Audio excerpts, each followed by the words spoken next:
Hello everybody, thank you all for coming out tonight. My name is Maheen. I'm a member of the Maoist Communist Union, a pre-party communist organization dedicated to fighting for revolution in the United States. I want to start out by giving a big shout out to Hex House for hosting us, for kindly letting us use their venue to have this lovely event. So if we can get a round of applause for the folks at Hex House.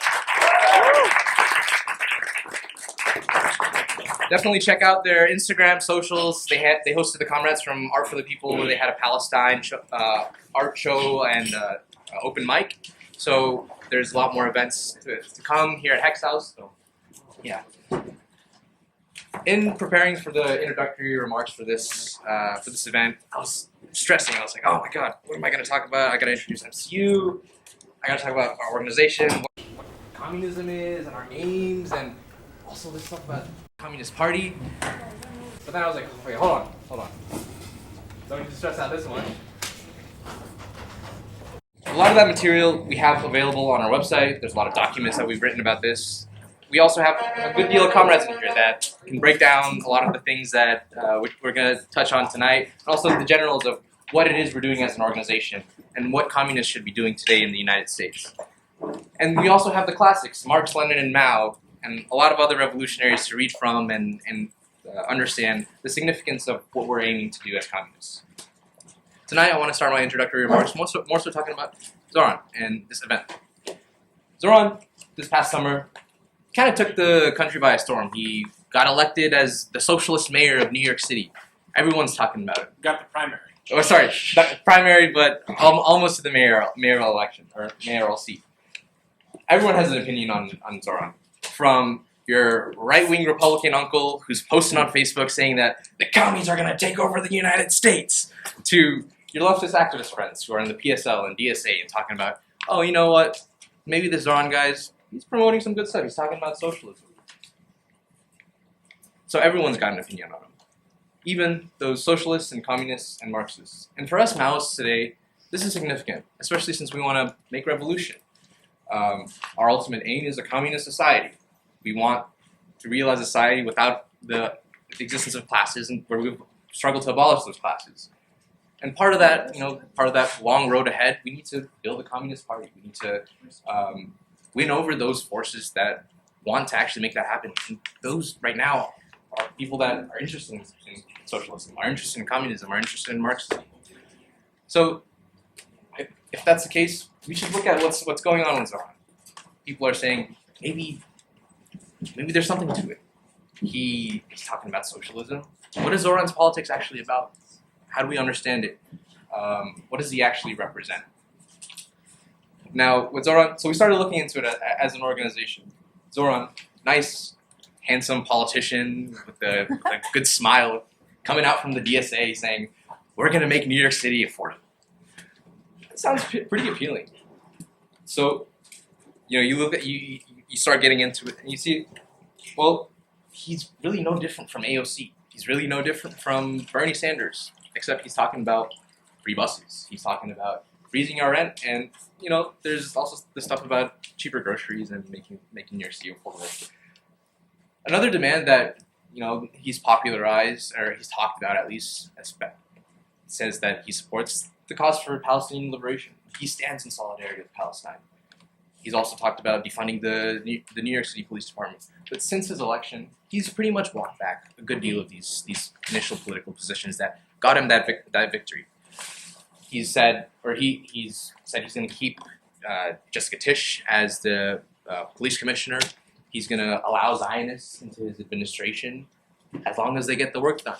He says that we got to tone down this language about the globalized intifada. I can't support that. He's also apologized to the racist New York City Police Department for calling them racist, which is pretty absurd. And this is really not such a different thing from what Obama was doing in 2008. Obama was able to get a significant contingent of young voters and anti-war voters by saying, I'm gonna stop and end the Iraq War. I'm gonna give people universal health care. But we know what happened with Obama. And I think we're seeing the same thing play out with Zohran Mamdani. So tonight, I want comrades to focus on two main points here from Ryan and Kat's presentations. First, Zohran Mamdani and his politics are not unique. he's not pushing things to the left, so-called, or quote-unquote to the left. He's not a socialist. He comes from a long line of bourgeois social democrats. And the point of their politics is really to dissipate any political opposition that's starting to grow in U.S. society from popular sentiment, and dissipate that and shove that into the Democratic Party. We saw that pretty clearly with BLM, where there was a lot of protests and unrest, and what happened? They told you to vote for Joe Biden because Joe Biden's going to solve all this. And that's what happened. But this antagonism that's starting to develop, that shows some shoots of developing, the curiosity that's developing among young people for a new society, that gets dissipated. And it's important for us to realize this, especially as Marxists, because we have to know who the real enemy is. For us to be able to fight alongside the working class, and for us to be able to participate in the struggles to liberate humanity, we have to know who we're fighting against. That's the first one. Second one, Zohran Mamdani and all these other capitalist politicians, they're not going to be the ones to save us. Now, the fight for revolution is a long and tortuous, it's a winding path to revolution. It's a complex task. But for us to even seriously grapple with it, a really important task is to figure out, as communists, how do we do work in the labor unions? How do we act and operate as communists within labor unions? If we're not able to take that task so seriously, we're not going to be able to turn the labor unions into levers for organizing for the emancipation of the working class. So, comrades Ryan and Kat will dive into these points a lot more and a lot more too. And I'm excited to be part of this presentation with you all. Before jumping into the presentation, I want to make a few comments on the format for tonight. After my remarks, I'll close out here, Gabe's going to give a quick poem, or he's going to recite a quick poem that he wrote for the Art for the People event that happened on Sunday. It's a very good one on Zohran Mamdani. And then after that, Ryan will give start his talk. We're going to have a quick intermission, and then we're going to go to Kat and close off with an hour of Q&A. So that's the format right now. If you want to buy stuff, we'll have, you can call someone over from MCU, and we have posters and whatnot, and we can also hang out afterwards and purchase and support MCU.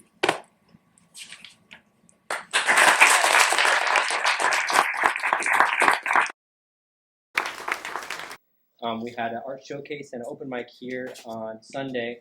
I see some people here who also participated in the open mic. And this was a poem that I wrote for that. It's called Zohran Mamdani. The idea was to try to connect his opportunism here in the U.S. to basically how that inherently means supporting imperialism abroad.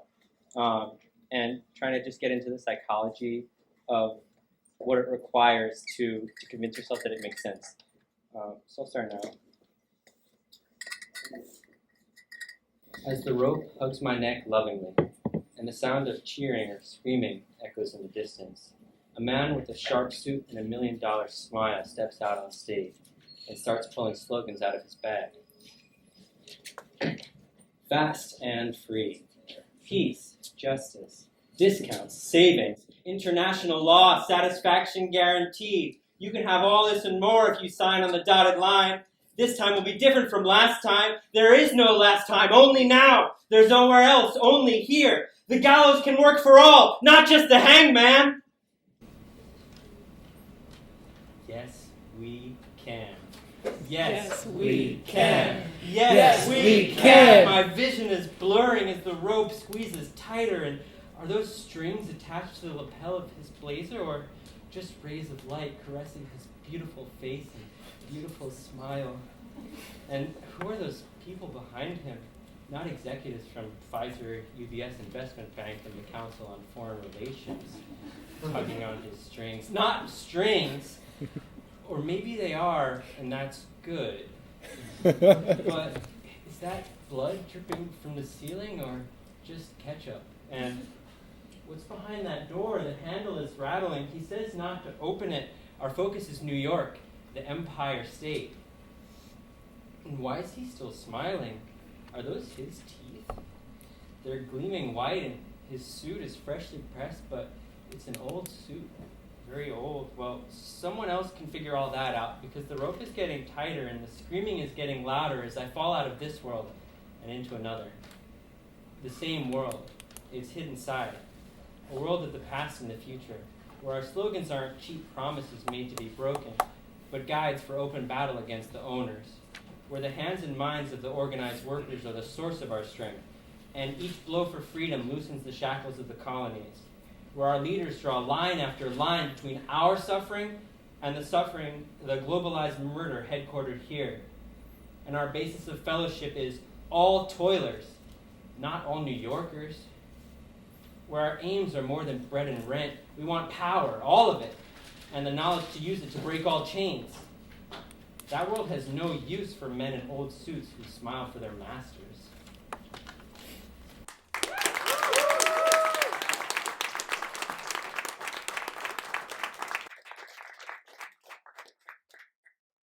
All right, thank you, Gabe, for that poem, and Maheen for that introduction. So I'm going to stand up a little bit. I'm going to move this chair and talk. I'm going to walk around a bit back and forth in this very limited space. So I'm going to start off talking about Zohran and why the capitalists love him. On the way here, a comrade remarked, we really maybe got the title wrong. It should be, it's so dark. Can we make it a little brighter? I don't know if that's possible. It's the spotlight that's hitting you. Okay. I can try and Yeah, if we can turn the spotlight off, Yeah. if people can see me, if someone knows how. The comrade remarked, this really should be, why does Zohran love the capitalists? After all, this guy, when he was polling 1% in the polls, called up all the big bank CEOs and all the big executives of finance in New York, let them know what he was about, that he wanted to work with them. We'll get into that. He's going to likely be the next mayor. Basically, almost certainly. I actually have proof of it. I didn't know this was going to arrive, but it arrived on my front door, and I just found it on the way up. Proof that Zohran's going to win. And it's a Cuomo ad. I mean, this thing sucks. They literally here, it's different font in the same text.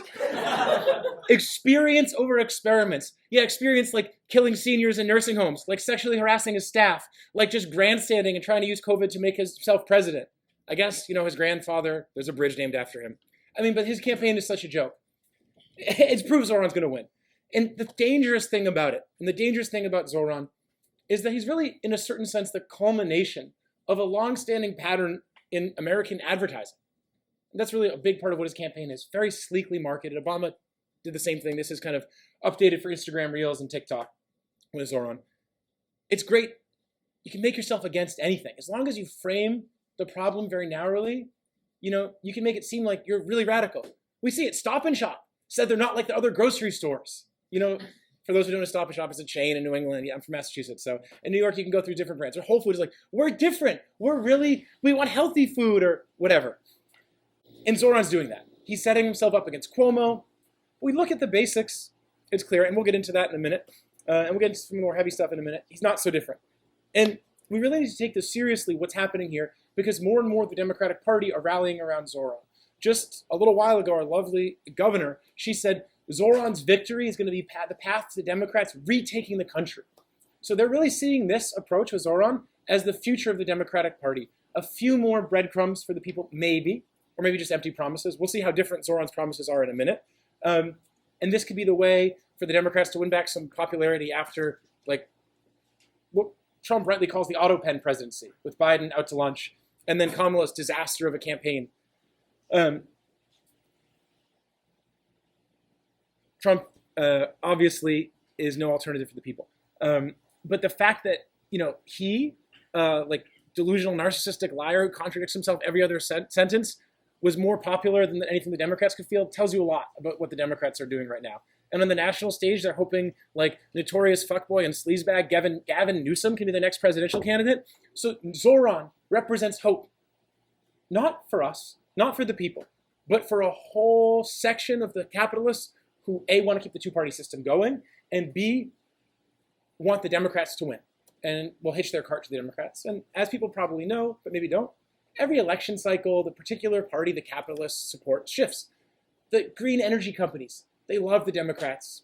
And then in 2016, Trump won, and they started to actually support Republicans more. And shifts like that every election, based on who they think is going to win and how they hedge their bets. So Zohran can help this whole system. But you know what? Before we get into all that, let's play a game. I'm a millennial. I grew up watching some bad shows like Pokemon. So who's that Pokemon? Yes, okay, great. You guys know how to play. Fantastic. So what would happen every time you go to commercial break, and they want to keep the kids glued to the TV, so you watch the advertisements for the shiny new toys. Not that the Pokemon show wasn't itself advertisements for toys. That being said, no disrespect to the Game Boy games. They're fantastic. They would do this, who's that Pokemon? And then you come back after the commercial break. You don't leave because you want to see who the Pokemon is. And they tell you. And you're like, oh, I got it right. Yay. Oh, now I'll keep watching. So we're going to play a little bit different. We're not going to do Pokemon. We're going to play Who's That Politician? And let's see how you guys can do. Who's that politician? Obama. Fantastic. All right, we're off to a great start. Now, it's a little too easy. I don't want it to be easy. And I want it to be fun and challenging. And if it's just easy, it's like playing a game with cheat codes. It's not fun. You get bored quickly. So I'm not going to do silhouettes. We're going to do quotes. And I'm going to ask you guys, I'm going to lay out a few ideas for who it is. And then I'm going to do a little poll who we think it is. Okay? So don't shout out the answer if you know. Be patient. And then when we vote, in democracy, it'll be great. And we'll figure out what's right. Okay, let's do it. Oh, Zohran Mamdani blue. I love it. You know, his marketing team, the color contrast, the orange, the blue, fantastic. Okay, if you were to design the ultimate system, you would have mass transit be free and charge an enormous amount for cars, like walkable cities, like this is congestion tax. Definitely Zohran. Am I right? Or maybe AOC? Can I get a show of hands? Who thinks Zohran? Raise your hand. AOC, raise your hand. Who else? What other Democrats said this? What'd you say? Lander? Maybe Lander? Anyone else? Ideas? Buttigieg? No, come on, Buttigieg. No. He's too CIA for this. Okay. Obama? Guys, come on. This must be basically a Democratic socialist, right? Okay. Eisenhower, no, come on now. He was against the military-industrial complex. He loved the highways, you know? Okay, hold on. Last call. Sliwa, no, come on. That guy's a right-winger. It was definitely Zohran. Michael. Okay, this must be a mistake. He was like, you know, he's in finance. He was on cocaine. You know, he was just like popped up, and one day, you know, he didn't stop and frisk. He's like a huge racist, and, you know, he was terrible and all the police brutality. And so, okay, we know what, whatever. Even once in a while, they'll promise anything. We know that. Okay, next one. Okay, when the conflict is between working Americans and a company, Amazon, whose leadership has decided to wage culture war against the working class values, the choice is easy. I support the workers. J.D. Vance? Hold on. Okay, Sanders, raise your hands. Amazon workers. Sanders, yeah. AOC, she was on the picket line, guys. She was there on the picket line. Maybe it was Obama. No, not Obama. Biden was in the picket line. Biden, Omar. Can I get a hands for Biden? Ilhan Omar.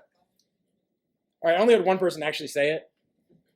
But this is Marco Rubio. If you told him a table was socialist, he'd vote to bomb it. Like, this man is basically in his blood to be anti-communist. He's the guy right now killing fishermen off the coast of Venezuela and Colombia and calling them narco-terrorists and basically plotting to overthrow the government of Venezuela, which isn't even socialist. They barely even pretend to be socialist anymore in Venezuela. And he's ready to overthrow the government there. And he's saying he supports working class values. I really thought that one was going to be Zohran. All right, well, the next one. Oh, taxing billionaires. Okay. Fantastic. I love it. This is a real democratic socialist platform. Zohran Mamdani all the way. I proposed a minimum wage tax for billionaires, 25%. That's 1/4 of the income. That's fantastic. Just 25%. Imagine what that could do for America. Imagine a future where with affordable childcare, millions of families can get what they need, and so on. Okay, you guys can read it. You know what? I tricked myself a few times here. This is national, definitely national. America. It's got to be Sanders, right? He was taxing the billionaires, no crony capitalism. Zohran's going further, we all know that. But why do I feel like it's Trump or something? You think it's Trump? Well, just because the theme, you know. Warren. Warren? Warren? Former corporate lawyer, Republican, turned like weird teacher vibes. Yeah, I don't know. Kamala?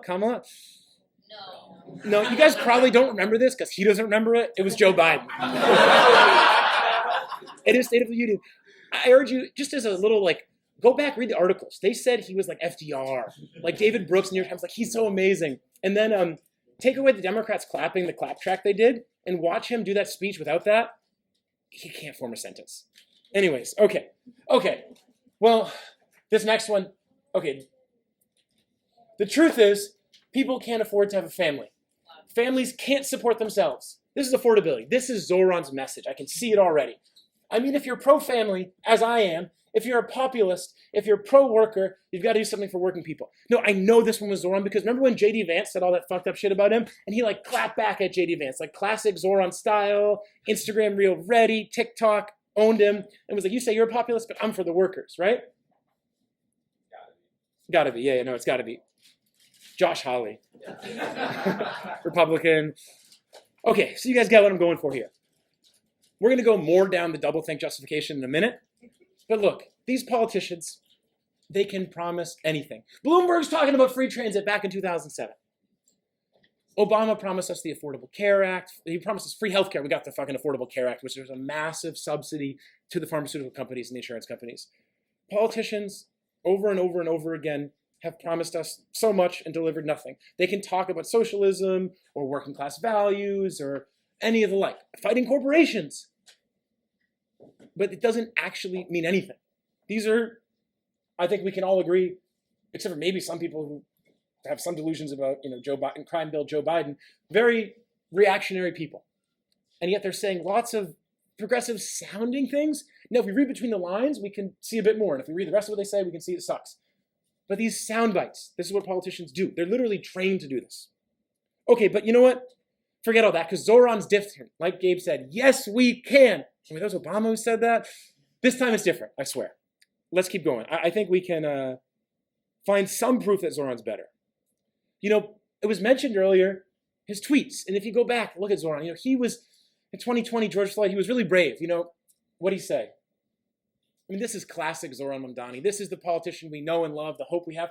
There it is, 2020. We don't need investigation to know that the NYPD is racist, anti-queer, and a major threat to public safety. Boom, truth bomb. What we need is to hashtag defund the NYPD. We would have liked if he said abolish the NYPD, but this is pretty good. This is about as good as you can get from a politician. But your deal with NYC mayor uses budget tricks to keep as many cops as possible on the beat. No fake cuts. Defund the police. And he was brave. And let's remember what it was like. Who here was in the George Floyd protest to one degree or another? Who here was in the George Floyd protest in New York? Yeah, I mean, it was intense. This was a typical scene. Them clubbing people. Arresting people. Tackling people off bikes. Pulling people's hair out. And street by street every night, they lined up like this. Riot police to control the population, to keep people down, to stop even the relatively mild protests. They were significant, but they were relatively mild. People weren't like, let's overthrow the government right now. They're like, we need some serious changes to all the racism in the society. They lined the streets. And Zohran called that out. And that's what we need from politicians. Let's speak truth to power.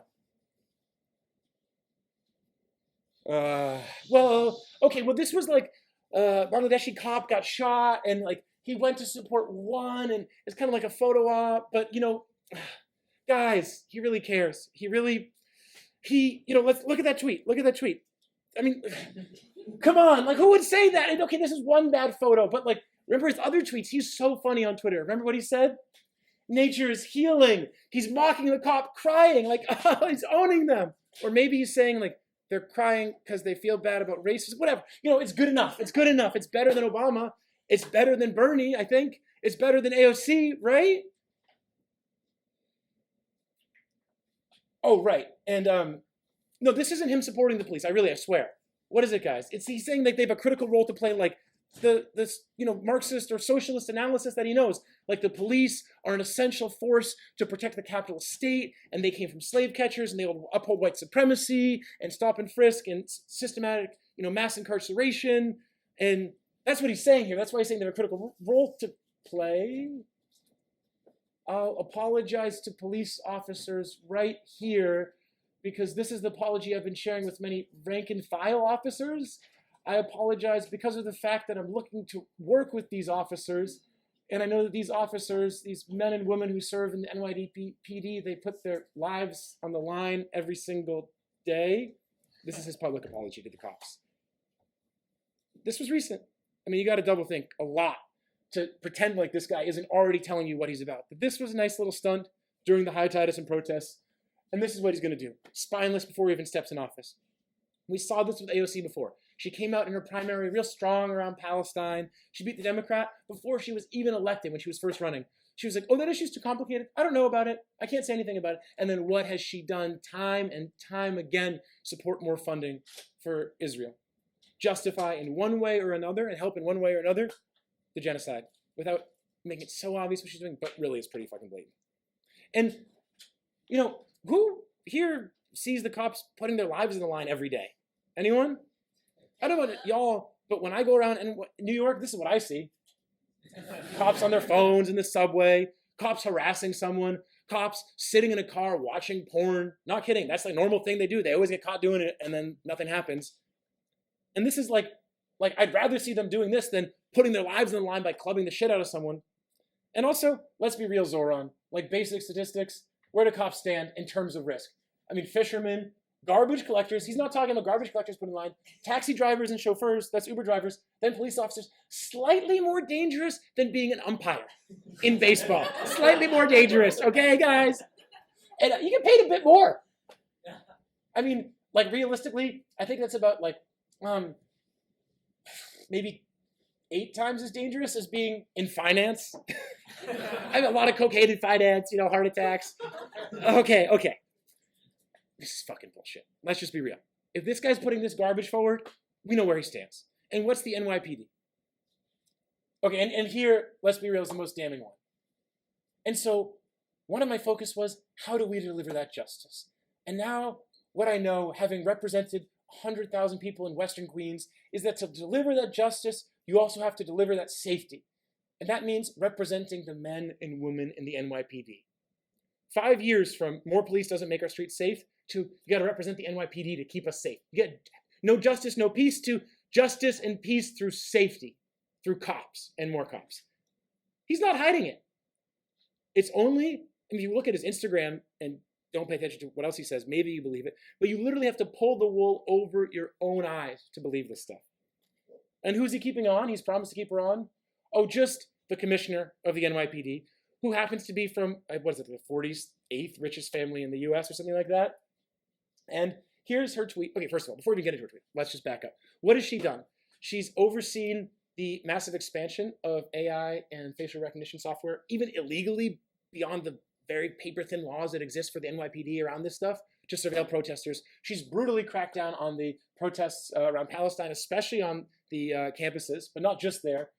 And then here's her talking about the counterterrorism work that the NYPD does. Because for those who don't know, the NYPD operates on every single continent except Antarctica. They not only do they regularly do trainings in Israel about how to brutalize people and Palestinians, especially, and then bring that shit back here to the streets of New York, but they also work very closely with the intelligence agencies of other countries. And she's saying that here. She's telling us, and Zohran supports her. Fantastic. Love those imperialists. And if the NYPD were a military, it would have the 26th biggest budget of any military in the world. And he's keeping a rabid Zionist who spoke at the recent ADL conference where the head of the ADL said that about 40% of the globe is now anti-Semitic. And growing, soon to be more than half because of all the opposition to Israel. I mean, give me a fucking break. So we can see this isn't just support for repression at home and an extremely brutal police commissioner. It's support for imperialism. But he promised he'll arrest Netanyahu. With which police? Do you really think Tisch is going to let him arrest Netanyahu if he comes here? Do you think he'll even try? No way. Netanyahu's very useful for the capitalists here.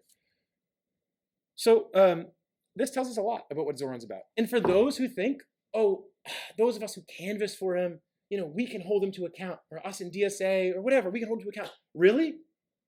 More powerful than the 26th biggest military force by budget? Give me a break. I mean, that's delusional thinking.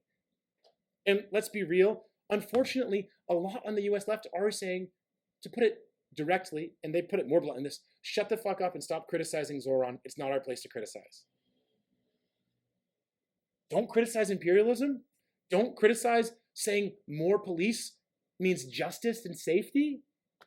I mean, then why even call ourselves a left? Let's just say we're pro-law and order with a nice face. A nice, beautiful, what was that, how you said it, Gabe? Yeah, and the freshly pressed old suit. Yeah. All those strings attached. Okay, but guys, the police is bad, I know, but like, he's a socialist, so he's taking on big business. Like I said, what'd he do? Call Dimon, Jamie Dimon, the head of the biggest, most powerful bank in the world, JP Morgan, who oversees a global empire of extracting value, making sure that billions of people around the world labor their lives away, sometimes 16, 20 hours in mines and factories and workshops to make the profits flow to JP Morgan and the companies that it owns. Mamdani called up him and was like, I really want to let you know I want to work with you. I really want to have a good, productive relationship. And what did Dimon say? You know, he's a Marxist. He's not a socialist. We don't want socialists. He's a Marxist. Not thrilled about him, but we can work together if he wins. And a bunch of other bankers, he met up with them and they said, you know what? Big capitalists, they said, yeah, you know what, Zohran, he courted us well. We like him. We'll work with him. Here's the, I'm just forgetting his name. Let me pull up his name real quick. Former head of UBS, one of the biggest banks in the world. Someone want to shout out his name as I look through my notes? Yes, thank you. Yes, he's one of Zohran's biggest supporters. He's more of a progressive capitalist. He's not a socialist. I mean, they know socialism means the confiscation of the private property of the capitalist class and the putting it in control of the people. Zohran's not talking about that. He's talking about free buses like Bloomberg. He's talking about a little more welfare like Obama and Biden. He's talking about supporting working families like Josh Hawley and Marco Rubio. I mean, it's not really much different besides a better Instagram team. And what he's saying? For our city to succeed, it will take all of us. That includes those business leaders where we have a shared interest in this city and this city's success. I'm excited to share my plans to that end and to work with them to achieve that success. So let me ask you all, as Amazon's experienced so much success and Jeff Bezos has gotten so much success, how have the Amazon workers fared? Terribly. As Uber's done so well, how have the Uber drivers done?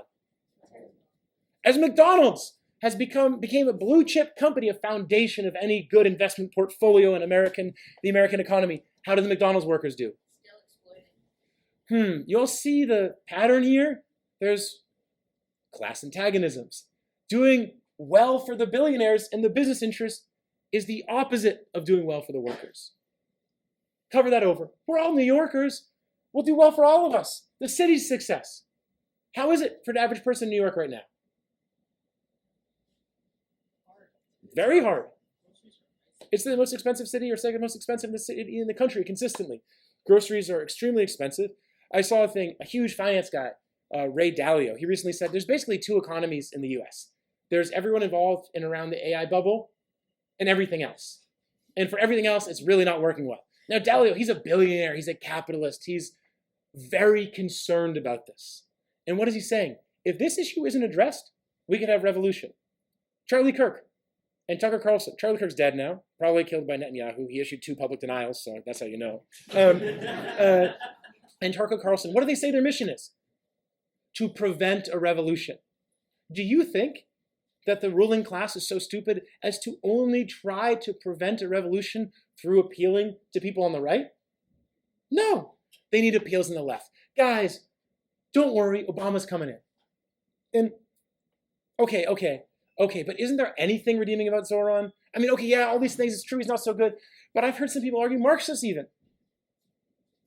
He's getting socialism out there. You got to give it to Zohran. He's getting socialism out there. It's such a big part of his platform, you can only find it one time on his website. And where have we heard this argument before? Well, Bernie's bringing socialism back. He's reviving it. It's an American tradition, socialism. It's not some scary foreign thing or the idea of workers of the world united. It's an American tradition. We can tame that. It's really nice. Look at him. Or that picture with him with the gloves all angry. Yeah, oh wow. Socialism is not a dirty word. He's changing U.S. democracy. What a hero. That's why he bowed out of the election twice as soon as he was asked to do so. Can Bernie keep socialism? Look, in his head it's Karl Marx, but he's keeping it alive. He's not too radical. He's a democratic socialist. Oh, I don't know, actually. Maybe Debs, yeah, that's what I thought of it. Bernie Sanders, New Deal socialism. Just like FDR, who the capitalist credit was saving capitalism. Now, let's be real about Bernie Sanders, and then we can learn about Zohran. This is 10 years ago, this same garbage. Support him. People don't know about socialism. People did. And in fact, before Bernie entered into the 2016 presidential race, the Democrats were freaking out. And their think tanks and policy papers, they knew that the majority of young people under the age of 25 at that time supported socialism more than capitalism. Now, those young people, they didn't have the greatest sense of what socialism was, but they knew it meant something of a more equitable society in which the people really had power, and we didn't have giant, massive megacorporations and millions of homeless people. And they didn't have workers peeing in bottles at Amazon because they're not allowed to take a break, and having every single movement tracked by facial recognition, and having racist police beat the crap out of people for one reason or another, whether because of the color of their skin or because they happen to be out protesting against injustice in the world. And so the Democrats did some think tanks, and they said, let's run Bernie Sanders. Bernie Sanders did not get socialism out there. His campaign was part of a conscious plan by the ruling class in the Democratic Party specifically to co-opt that energy and say, don't look for more radical alternatives. Be realistic. Be pragmatic. It's in our ethos as Americans. Don't talk about complicated things like theory or history. Just vote for Bernie. Forget about other countries where they had so-called socialists who were in government for years, decades, elected in bourgeois democracies and never got anything meaningful done. This is different. It's the US. Bernie's different. And let's be real, what's going on with Zohran? The Democrats got killed in the last election. They have no viable presence at the national level. Watch Gavin Newsom recently go on a podcast to talk to some ex-NBA players about his tough upbringing and talk about how he's trying to sound like he's really relatable to black people, which is hilarious because the guy's so obviously uncomfortable anytime he's around a black person. And he's like trying to talk about how he grew up poor. His parents were millionaires. I think hundreds of millions of dollars growing up. And he's like, I had to stack up the Wonder Bread and the boxes of mac and cheese. I was getting that cheddar. And it's so fucking forced. It's actually one of the most cringe clips that Gavin Newsom has ever done. And that's saying something because he's literally an endless highlight reel of cringe. And that's who they're trying to run against J.D. Vance in the next election cycle. So they know. Most of the Democrats, not all of them, but a lot of the party and the capitalists who support them know they need something new, some breath of fresh air. They do this with Obama. They'll try again now. And Zohran's that. So Zohran's not getting socialism out there. And what have we seen before? Tired old Bernie Sanders. Anyone remember this? AOC's fake arrest when she pretended to be handcuffed. She wasn't handcuffed, and then she's waving to the cameras as she goes by. She got caught, and then she had some justification. I mean, this is that crap. This is more of that crap. And if you look through them, you look really hard, you see Zohran Mamdani campaign colors, and there he is, more of the same. So let's just step away from these hypotheticals and this absurd doublethink that's needed to justify this for a second. I was 18 when Obama was elected. I went through this doublethink. I was so excited. I grew up, Bush is so bad. We got to do different, all the wars. Obama's going to end the wars. Man, he's going to stop all this stuff in the Middle East, and he's going to treat people, Arab and Muslim people with respect. No more fucking Patriot Act. He wouldn't do anything like crush uprisings. So much for the Arab Spring. He'd stop the mass surveillance, and he'll stop bailing out the banks, and we'll get health care. And I believed all that shit. And one by one, as he didn't do it, I justified it initially. Oh, it's just Mitch McConnell and the Democrats. Oh, Joe Lieberman, who was Joe Manchin before Joe Manchin was Joe Manchin. He's the reason they can't pass stuff. And you justify it to a point. And then for me, it was WikiLeaks. WikiLeaks came out. I saw what was going on in the Arab Spring, and I was like, fuck. And then, like many people who go through that, I was hopeless. What do? What's an alternative? If the bourgeois democratic system, run by the capitalists, for the capitalists, doesn't work, what can we do? And I spent a few years, I was in college at the time, just like, there's no hope. I'm a nihilist, nothing, everything's fucked. What do? I'd smoke some weed, go to some parties, hang out with friends, play a bunch of video games, kind of procrastinate on all my schoolwork. And I felt like there was nothing we could do. And I know a lot of people are going to go through that with Zohran. This nice, well-marketed campaign. Go back and look at Obama's marketing, by the way. It's fantastic. It was so effective. It was brilliant. It won the best advertising campaign of the year. I'm not kidding. It actually did. And Zohran will probably win it after this election. But there is really an alternative. And later on in my life, I got interested in Marxism. So to understand what the hell's going on here, let's just look at a little bit of Marxist theory. And let's look at what these two guys, Marx and then Lenin, had to say about socialism in the state, to understand what socialism actually is, and what the state actually is, and why Zohran, promising that getting elected to mayor of New York City and running an institution of the capitalist state will not yield any meaningful reforms. So, Marx describes socialism as this. Between capitalist and communist society, communist as society, as Maheen already said, is a classless society. In a stateless society lies the period of the revolutionary transformation of one into the other. Corresponding to this is the political transition period, which the state can be nothing but the revolutionary dictatorship of the proletariat, the dictatorship of the proletariat over the capitalists, whereby the capitalist sees power, or the proletariat seizes power in revolution and stops the capitalist from making counter-revolution. Because if you believe that Jeff Bezos or Donald Trump or Bill Gates are not going to try to overthrow any potential revolution, you're out of your mind. And history shows that. So that's socialism. That's what Marx says socialism is, the dictatorship of the proletariat. Is Zohran talking about that? No, he's calling up the capitalists, telling them, I'm going to work with you. And then what does Lenin say? The essence of Marxist theory of the state has been mastered only by those who realize that the dictatorship of a single class is necessary, not only for every class society in general, which, by the way, means that even though we have voting rights, we live in the dictatorship of the bourgeoisie, of the capitalist class right now.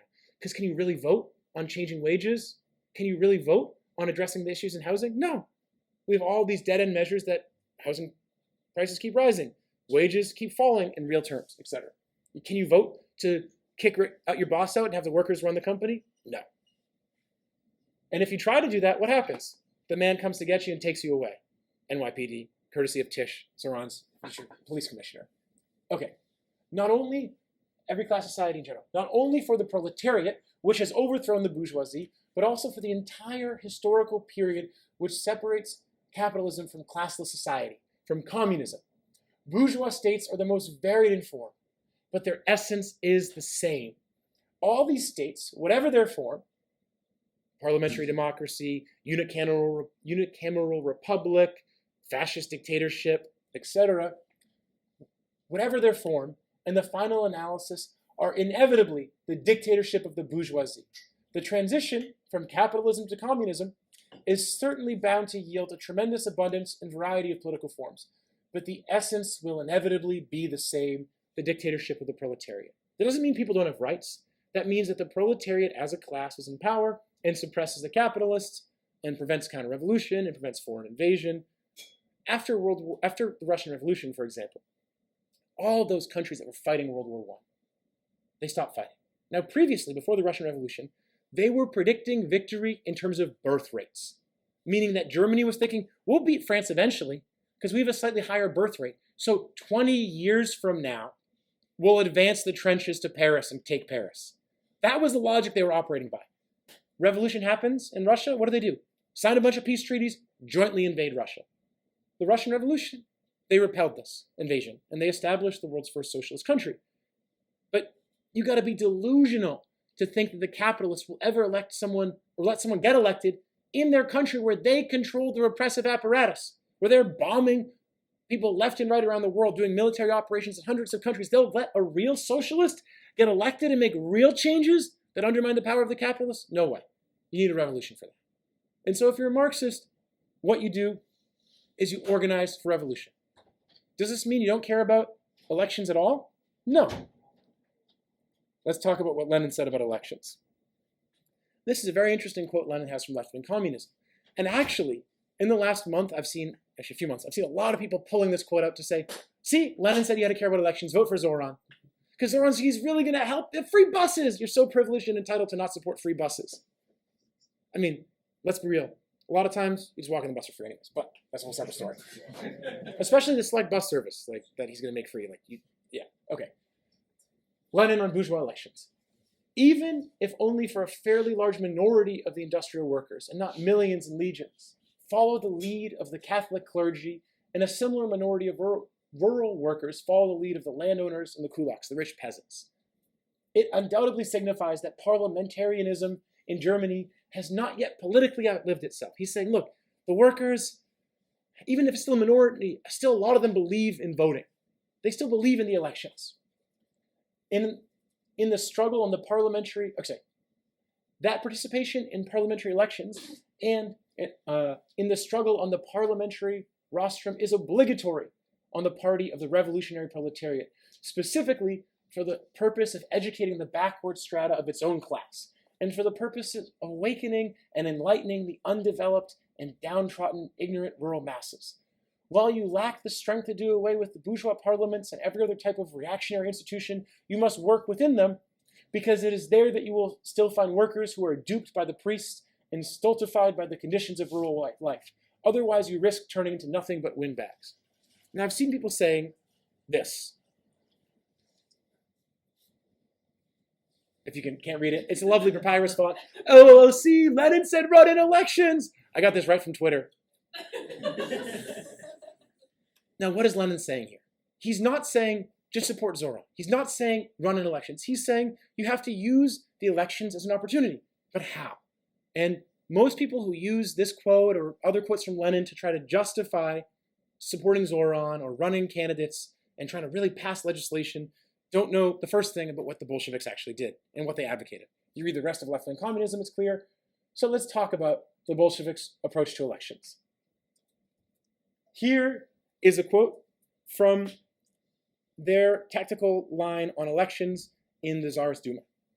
The party must wage merciless war against the Tsarist autocracy and the parties of landlords and capitalists that support it, persistently exposing at the same time the counter-revolutionary views and false democracy of bourgeois liberals, with the Cadet Party at their head, a particular party in Russia at the time. Special attention should be paid in the election campaign to maintaining the independence of the party of the proletariat from all non-proletarian parties. That means you don't run as a Democrat. To revealing the petty bourgeois nature of the pseudo-socialism of the democratic groups, and he lists a few different pseudo-socialist groups that call themselves socialists and run the election but are not really socialist, and exposing the harm done to the cause of democracy by their vacillations on the question of mass revolutionary struggle. So he's saying, if you run in elections, don't run on a bourgeois democratic ticket, don't run with the Democrats, don't run and don't pull punches about pseudo-socialists, and emphasize that the way forward is mass revolutionary struggle. Zoran's talked about mass revolutionary struggle, right, guys? No. No. Okay. Not at all. Not at all. Not at all. Okay, let's look at a few other quotes, just to get more of a sense. And this is from Alexei Badiev. He was a metal worker in Russia who was elected as one of the Bolsheviks' deputies to the Tsarist Duma, the parliament in Tsarist Russia. The experience of the preceding years, the first few years they had a parliament after the 1905 revolution, had shown the great importance of an election campaign from the standpoint of agitation and the important role played by Marxist fractions in the Duma. Our fractions, while refusing to take part in the so-called positive work of legislation, used the Duma rostrum for revolutionary agitation. The work of the Marxist fractions outside the Duma was still more important. They were becoming the organizing centers of the party work in Russia. Therefore, our party decided that active participation in the election campaign was necessary. They didn't do legislation. They got elected. They didn't try to pass basically a single piece of legislation. Instead, they used the pulpit that they had to endlessly rail against the injustices in the society, to critique the government. And in Tsarist Russia, one of the few people that had freedom of speech was elected officials to the Duma, so they could talk openly about the need for revolution. And then, in Tsarist Russia, you couldn't print revolutionary agitation, but you were allowed to print for a time all the speeches given in the Duma. So the party would just print, oh, here's a speech. It works well.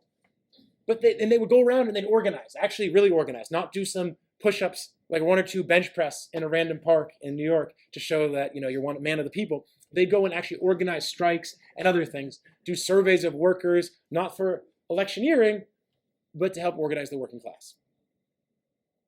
Okay, another quote. This is actually mostly Lenin's reply. So people actually had a question about this. Some of the workers, well, why don't you try to pass legislation? And so Badiev brings this to Lenin in the Central Committee meeting.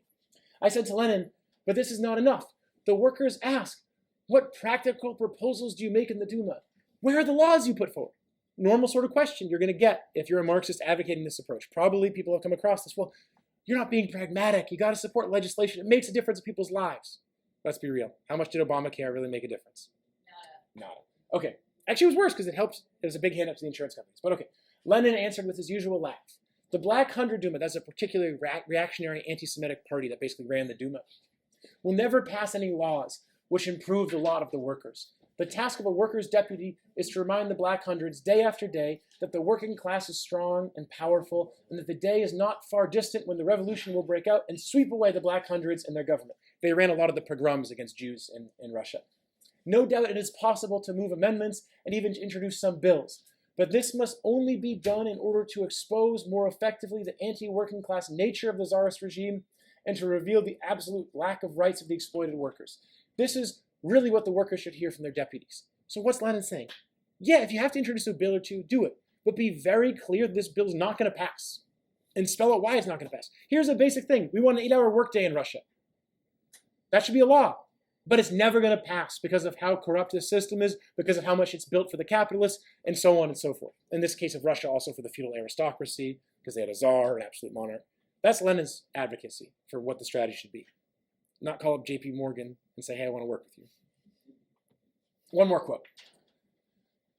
Several sittings were devoted to the debate on our report, the report of those in the Duma, and in the resolution adopted at the conference, we reaffirmed previous party decisions that Marxist deputies were not concerned with so-called positive legislation work, but the task was to utilize the Duma for revolutionary agitation and propaganda. Okay, there's a typo here. That's from Marxist.org, not from me. I copied it from there. I'm not even going to read the whole quote. You can see this is the basic approach they were advocating. Not run an election and promise people we can make this system work for all Russians, for all subjects of the Tsar. The point's probably clear enough. So now let's just go to the last point here in my presentation.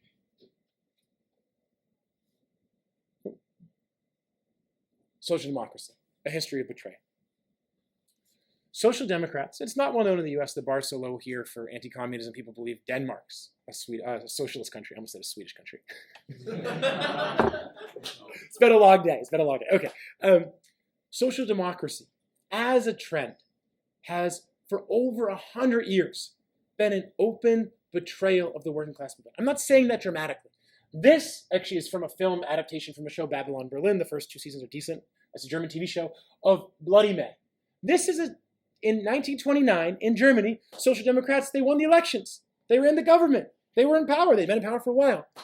Workers wanted to protest on May Day. The police, under the Social Democratic police chief, like Tisch, no protests on May Day, workers, shut up and work. Workers said, fuck no, we're protesting anyways. They brought out their signs of Lenin, their anti-fascist signs, etc. What happened? The police opened fire and gunned down 200 workers in cold blood. The head of the political police, he was a social democrat. What did he do? Arrest and torture and kill communists. Rosa Luxemburg and Karl Liebknecht, who killed them? The social democrats. They led the counter-revolution in Germany in 1919. And there's a long history here. Now, I'm not saying that everyone who considers themselves a social democrat will do this. What I'm saying is social democratic politics, insofar as they are fundamentally bourgeois politics, require compromise and ultimately capitulation to the bourgeoisie. And when push comes to shove, what do the bourgeoisie demand of the social democratic politicians and their parties? Crush the working class movement. Kill the revolution. Drown it in blood. And that's what social democrats have done historically. Here's what Engels had to say about the term social democrat, which the semi-Marxist party that formed in the 19th century in Germany first adopted. For Marx and myself, I'll read from here, it's too small in there. For Marx and myself, it was therefore absolutely impossible to use such a loose term, social democrat, to characterize our special point of view. Today things are different, and the word social democrat may perhaps pass muster, inexact though it still is, for a party whose economic program is not merely socialist in general, but downright communist, and whose ultimate political aim is to overcome the whole state and consequently democracy as well. Doesn't mean people don't know how to say it. It means the whole system of voting and elections in a state, and so on. Because we won't have a state.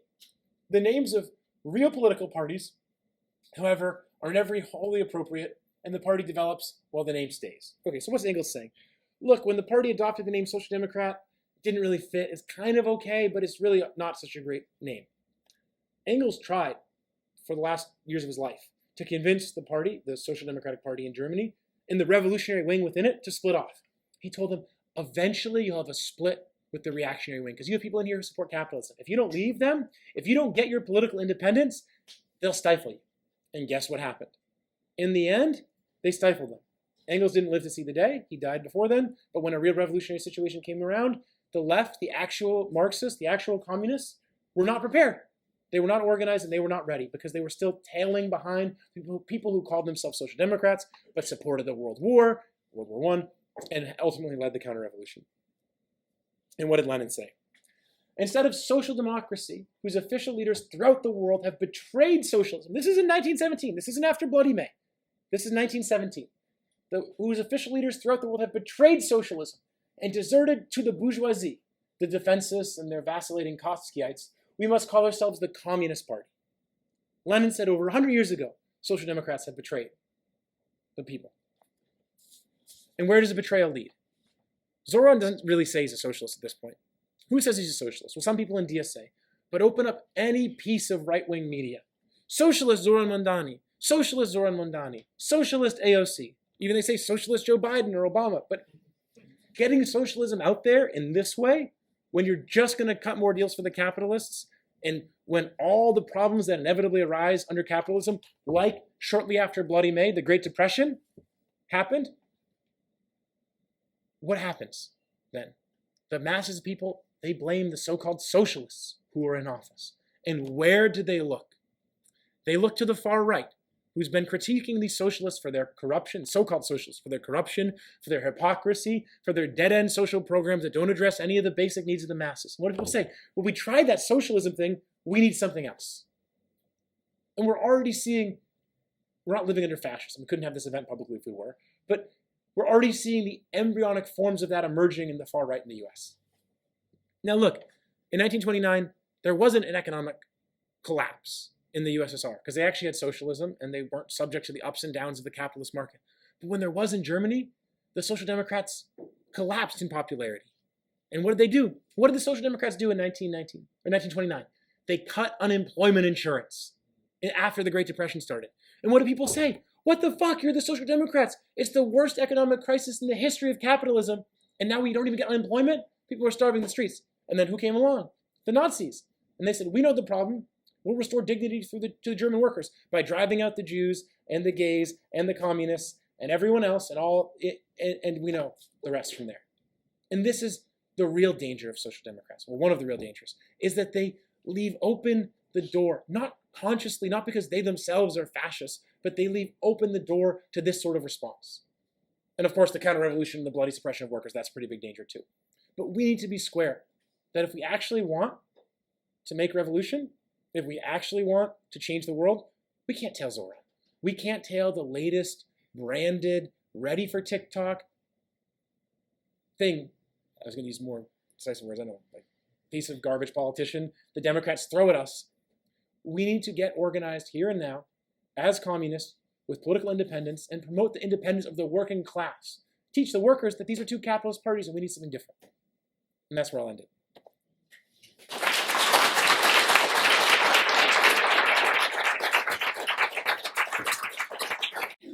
All right, let's get started. So my name is Kat. I'm a member of Maoist Communist Union and Teamsters Mobilize. I worked at UPS for about 2.5 years, 2 years in Teamsters Local 70 in Oakland, California with my comrade Colleen.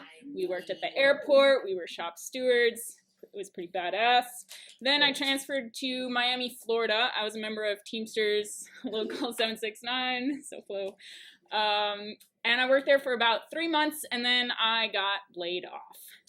As I have been looking for jobs here in New York City, trying to get back into the Teamsters Union, I found myself a few weeks ago in a corporate office of the Swissport building at JFK Airport, and the guy who was doing the group interview, he said about half the people that he has been interviewing lately either got laid off from Amazon or UPS. So that gives you a sense of where things are at for working class people in the economy at present. All right, I have a question. Does anybody here follow the Teamsters on social media? Vivica, I have a question for you. In the past 2 years, have you seen anything on the Teamsters social media about the wide-scale, strategic, systematic layoffs that UPS is doing across the country, and and the Teamsters plan to stop it? The Teamsters plan to stop it is to closely monitor the situation. I haven't seen that post, but I'm glad to hear that they're monitoring it. Is there anybody else who follows Teamsters on social media? I think I saw a couple of hands. Have you seen any posts about the big layoffs of tens of thousands of workers and what the Teamsters are doing about it? No, I mean, they're still basically saying that they're going to create 30,000 jobs as we've already lost over 60,000. So I just don't understand. We all know that's not mathematically correct. It's just loss. So we have monitoring the situation. We have not creating 30,000 jobs, but instead laying off 30,000 people.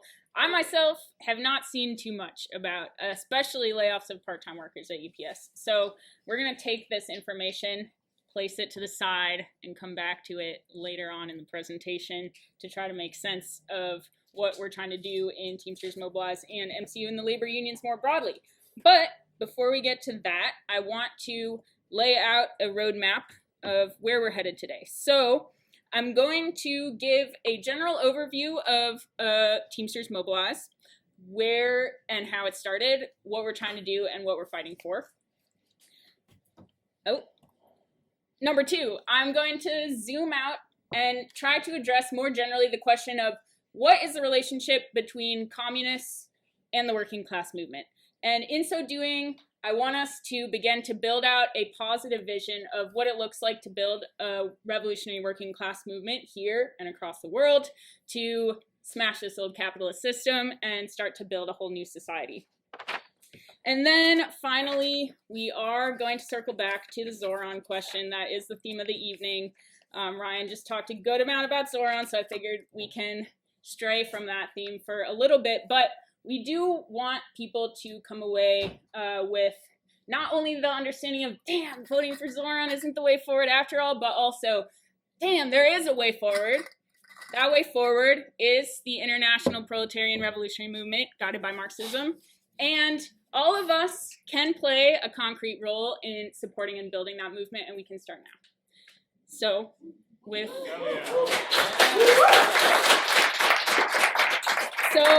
without further ado, let's get going. Okay, so I want to tell you a story of how Teamsters Mobilize was founded because it's instructive in many ways in understanding the state of the labor union movements today. So Teamsters Mobilize was started by a handful of UPS part-time workers in 2022. For those of you who are not aware, the part-timers at UPS are the employees that work inside the warehouses. So if you are going about your business during the day, you see those big brown package trucks driving around New York City, you can almost be 100% sure that that truck was loaded up by a UPS part-timer who probably woke up at about 3 to 4 a.m., went to work, broke their back for 4 to 5 hours, loading 100, 200, 300 packages into the truck, probably clocked out, probably headed to job number 2 for the day, and maybe after that, job number 3, because it takes a lot to survive in this city. I've been there, Colleen's been there, it does wear you down.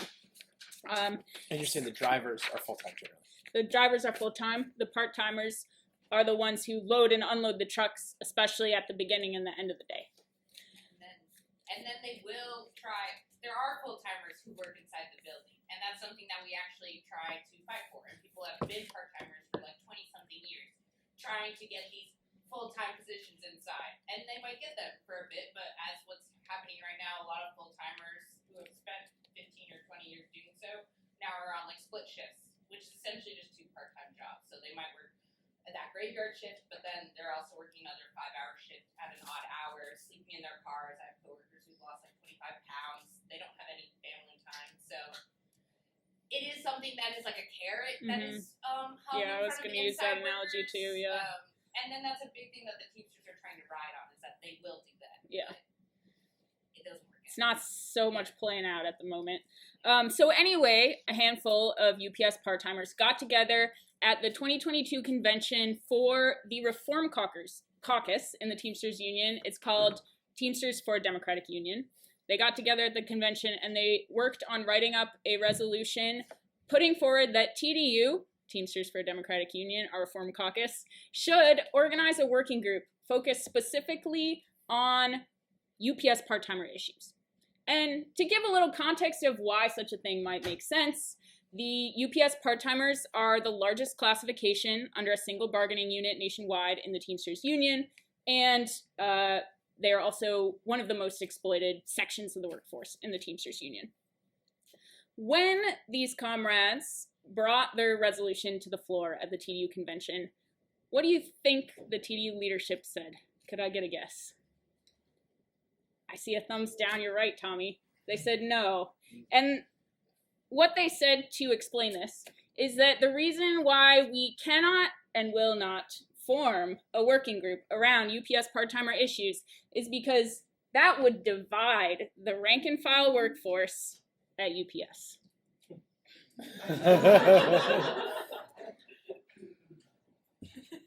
Okay, we're going to take that piece of information and put it in our pile, along with what we were talking about earlier on the shoddy social media coverage by the Teamsters Union of the UPS layoffs that are happening right now.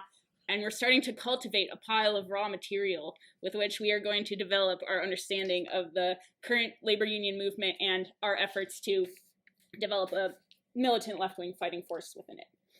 Okay, so anyway, that is the origin story of Teamsters Mobilize, and TM had developed a pretty sizable following of UPS workers who had become disillusioned not only with the Teamsters officialdom itself, which has historically been quite reactionary, but also with TDU, which has historically been a force that people saw as an alternative to the reactionary Teamsters leadership, but many were starting to also question the direction of that organization by the time that myself and other comrades in MCU joined Teamsters Mobilize in the spring of 2023.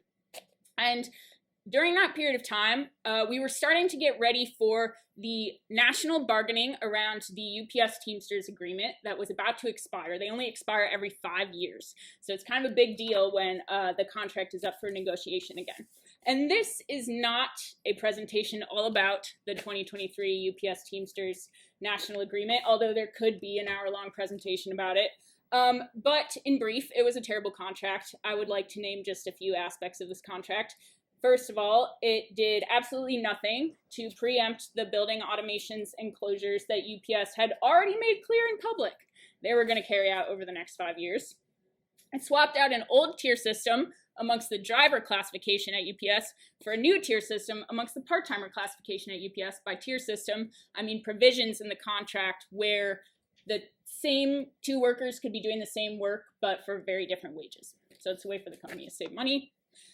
It failed to bring part-timers to a very baseline minimal living wage. It made only extremely weak and partial provisions for installing air conditioning in those brown package cars that you see driving around, which don't have air conditioning right now, and in which multiple drivers every summer die of heat exhaustion. It slashed pension benefits from certain geographical regions in order to fund failing pension funds in other regions. They never really talked about that. The list goes on. Meanwhile, our General President, Sean O'Brien, was giving statements to the following effect in the national media. And I'm hoping that the sound is going to work, but let's see. Okay, you know what? Let's keep moving. Yeah, thank you, Gabe. It's too bad that that you can't hear the sound coming out of Sean O'Brien, or as we like to call him, SOB's mouth right now. But he's basically saying that this contract is a historic victory, and it's a victory for the working people of America. On Fox News, nonetheless. Great. And what's more, not only Sean O'Brien. Here, I can do it while you talk. Okay. Not only Sean O'Brien, but also all of the major leftist groups in the U.S. basically went along with this. DSA, PSL, Freedom Road Socialist Organization, or FRIZO as they call it. Even TDU They all loved this contract and said it was a historic victory. Okay, we're going to add this to the pile, too. Every time we add something, we lose the. It's Yeah. so heavy. It takes away. It just it kind of like heightens the sense of like unease, and something isn't the way it's supposed to be. So in Teamsters Mobilize, we led the national campaign trying to call for people to vote no on this contract, turn it down, try to fight for more, go on strike maybe to force UPS's hands. And while the Vote No campaign was ultimately defeated, it did win us a following and a lot of respect amongst the militants, leftists, fighters in the Teamsters Union who saw that we had a backbone and some principles to stand on when a lot of the other organizations, including within our own union, basically followed the party line, so to speak. And we were up against a lot. We were up against what was essentially a well-funded corporate PR campaign to sell the rank and file workforce on voting yes on this contract and not going on strike in particular. So, and so people saw that and they dug it. That being said, our principles as an organization do extend beyond UPS and even beyond the Teamsters Union. Would anybody? You mean TM's principles, just to clarify. Sorry. You said our principles? It's not clear. Yes, Teamsters Mobilize's principles. Appreciate it. Could I get a volunteer to read our statement of principles as Teamsters Mobilize? Anybody? Yes, in the back. Sure. We reject the myth that workers and employers can exist together harmoniously and believe that our union should be fighting tooth and nail for our interests against employers. However, too many union officers use their positions to benefit themselves and see their union members as a group to be manipulated, ignored, or controlled. We see this in our own union and across the labor movement, and we refuse to accept it. In order to change this, we will expose and oppose collaboration between Teamsters leadership and our employers, as well as the rest of the ruling class, including not just the CEO, but the government, Wall Street, and corporate media, whose riches come dripping from the sweat, blood, and tears, blood of the working class. Amazing, thank you. So I want us to work together to really get a handle on this part of the principles, where it says we are trying to expose and oppose collaboration between Teamsters leadership and our employers. And we're going to start drawing from this raw material that we have accumulated through various examples so far in the discussion. Let's start with the one about social media. Okay, 30,000 plus UPS employees have been laid off in the past 2 years since this contract was passed. Very little to nothing on the Teamsters social media page, even about the fact that that's happening, let alone about what they're trying to do about it. What's up with that? How do we explain this in terms of union leaders collaborating with our employers? And our view in Teamsters Mobilize, which we try to advance in a number of ways through all of our different activities and the materials that we put out there, is that this type of incident is not reducible to some kind of like secret conspiracy of a small number of people or illegal dealings between a handful of union officials and a handful of corporate executives, although I'm certainly not denying that that does take place. I do believe that it does. But the thing is, the union officials can work in the interests of the ruling class without breaking the law, because who makes the law in capitalist society? Anybody have a guess? Exactly. So you could very well follow all the laws, not do anything illegal, and still be operating perfectly in line with what the capitalists would have you do. And so when we think of it that way, like things start to fall in place a little bit. And our view in Teamsters Mobilize is that in many cases, betrayals, like the absence of a plan or agitation or outrage at all about the UPS layoffs that are going on, like the refusal by our Reform Caucus leadership to organize around part-timer issues specifically, like the union officials and all of these leftist groups calling a shitty contract, a sellout contract, a historic victory. They could all be manifestations of a general mindset, which we could summarize as follows, which is what's good for the company is good for the workers. And insofar as UPS is the third largest employer in this country, we could expand the phrase as what's good for the company is good for the whole American economy is good for the workers. Do you all believe that the working and ruling classes share common interests? No. Do you believe that we can coexist harmoniously with these people? No. Okay, I agree with you. But the ruling class would definitely love to have us believe those things. And we can see how if our union officials are deeply committed to a principle like what's good for the company is good for the workers, that they could very well facilitate such outrages as we have described so far in this presentation, as far as our union really failing to stand up for the interests of not just the Teamsters rank and file, but the working class more broadly.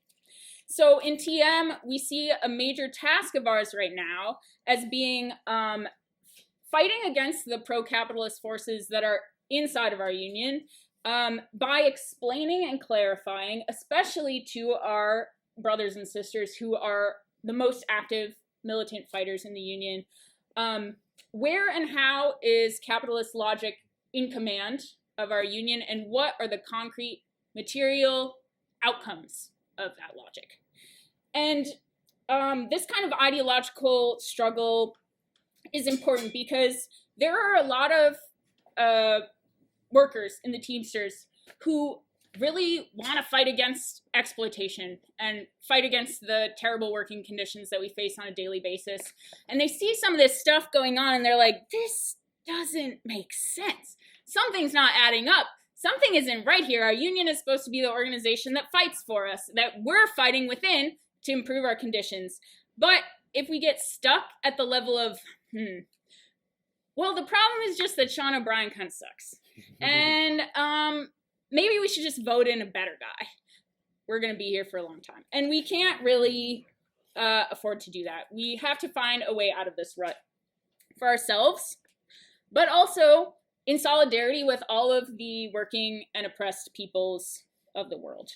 I see that my slide is not here, but where I wanted to go after this slide, but before the next slide, was a picture of the dock workers' strike in Italy that has been ongoing.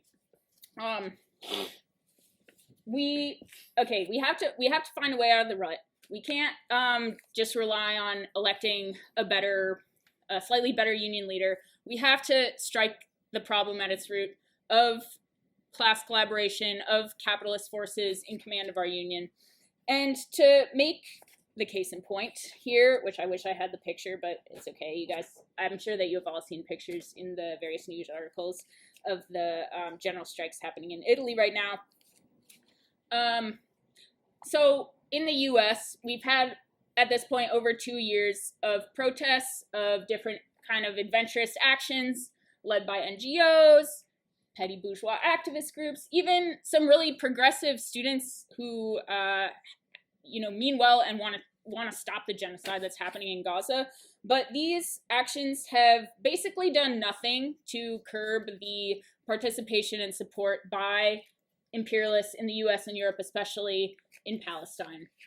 By contrast, the general strike that is happening in Italy, after less than a week of action by the Italian dock workers, the U.S. ruling class was sufficiently spooked, in part by the working class action that was taking place there, to try to scrap together some kind of peace deal. And look, we're not trying to advocate that the Trump plan for rebuilding Gaza is positive in any way or a pathway to Palestinian liberation, but the case does stand that it is working class action in part that drove the imperialists to try to put forward some kind of concession. And the ruling class recognizes, as was put by a Prussian minister of the interior named von Puttkamer in the 1900s, within every strike lurks the hydra of revolution. So the ruling class is very afraid of workers continuing to organize on such a mass scale, raising their level of class consciousness through struggle, and they are very eager to do anything they possibly can to diffuse such movements. And that is exactly, on our end, why we think it's absolutely crucial as communists to direct our forces towards the working class as the most revolutionary class in society, so as to be able to ultimately build a world where there are no classes, no exploitation or oppression, etc. Now, so far, our accomplishments in Teamsters Mobilize towards that ultimate goal are very modest. They're important, they're small steps. And we can't rest here, we have to keep pushing forward. But how are we going to continue to advance the working class movement beyond small incremental changes? Organize a shop floor here, organize a strike there, get some people together over here, maybe win a victory here and there. But meanwhile, at the same time, a lot of the unions are being busted by the capitalists, and sometimes it can feel like we're on an endless treadmill. But we have to really think big here, and we have to go beyond the level of narrow questions around strike strategy, which is so common in the US left today. Meanwhile, the US working class movement is kind of limping along under the more or less complete control of the capitalist class and their ideology. So how can we take that control out of their hands and put the proletariat in command of the proletarian movement? Well, we definitely need our own political party. And that is not to say that we need a party that is solely focused on electoral strategy or putting people in office. No, we need a party that is actually going to provide political guidance to the working class with the ultimate aim of abolishing capitalist society entirely, which in short means that we need a communist party. We are limited in our time today, so I'm not going to get into a full description of like all the theoretical aspects of what a communist party is, what its tasks are for the revolution in general, but we can look at a historical example and start to get a sense of what it is possible for the working class to achieve when we do have strong political leadership that's looking out for the broadest and most general interests of the class itself, up to and including revolution. And today, the example that we're going to be looking at is the formation of the Congress of Industrial Organizations, or CIO, in the US in the 1930s. Does anybody, this is a newspaper article from around that period of time, does anybody have a guess or an inkling of what that newspaper article is about? Yeah. Battle of Blair Mountain? Not quite. Good guess, though. Around the same time period. Yeah, Mitchell? Is that National Guardsmen sent out to crush the strike in Toledo?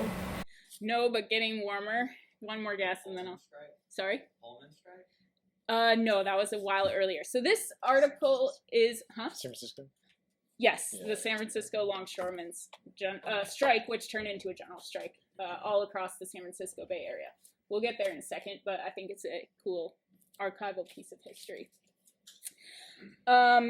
Okay, so the CIO. Let's lay a little bit of historical groundwork for understanding this movement that swept across the US during the Great Depression. In the decade prior to the CIO's establishment in 1935, the Communist Party of the United States of America, or CPUSA, and affiliated labor militant organizations, the Trade Union Educational League, and which later turned into the Trade Union Unity League, had been working tirelessly to lead militant struggles in the existing unions and also drive forward campaigns to organize much broader masses of workers who weren't yet in unions. And for about a decade, from 1923 to 1933, the objective conditions were extremely difficult for the communists and for their allies in the left wing of the union movement. After World War I, there was a period of reaction where the bosses implemented a lot of policies to try to expel left-wing forces from the unions, and they also implemented speed-up programs, which were accompanied by these kind of like schemes of working class investment in the capitalist system, like labor banks, union management programs, etc., to try to win the workers over to a system in which they were working a lot faster so that the bosses could make a hell of more profits. And communists in that period were really going against the tide of the mainstream union movement by consistently agitating, distributing propaganda, trying to, through the practical struggle, make various exposures of the fact that we need to fight not only for better wages and working conditions, but also ultimately for emancipation of ourselves from the whole capitalist system. And their progress was halting for that 10-year period from 1923 to 1933. There were some victories, and most of those were led by leftists who were in the unions, but they were scattered. And the industrial capitalists were also, at the same time, able to break up the unions to a great extent, and millions of workers ended up unorganized as a result of this offensive by the capitalist class.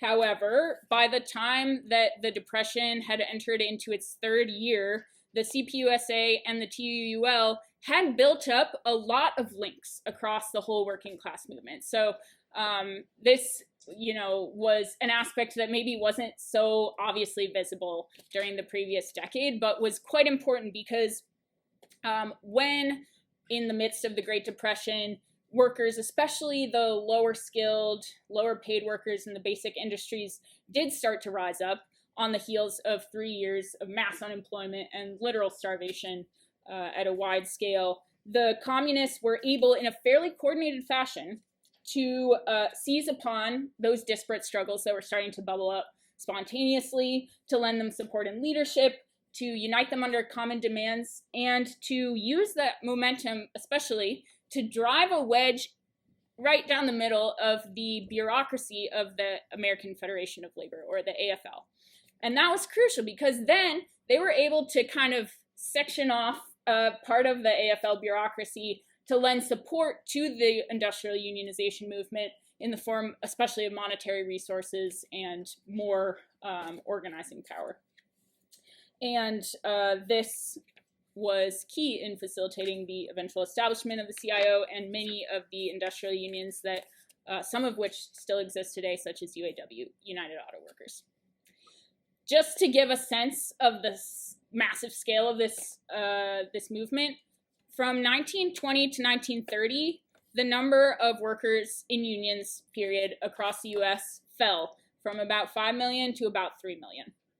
From 1930 to 1940, that number went from 3 million to 8 million. And it actually continued to increase by several million additional workers over the subsequent years. So this is pretty big, a pretty big mass movement.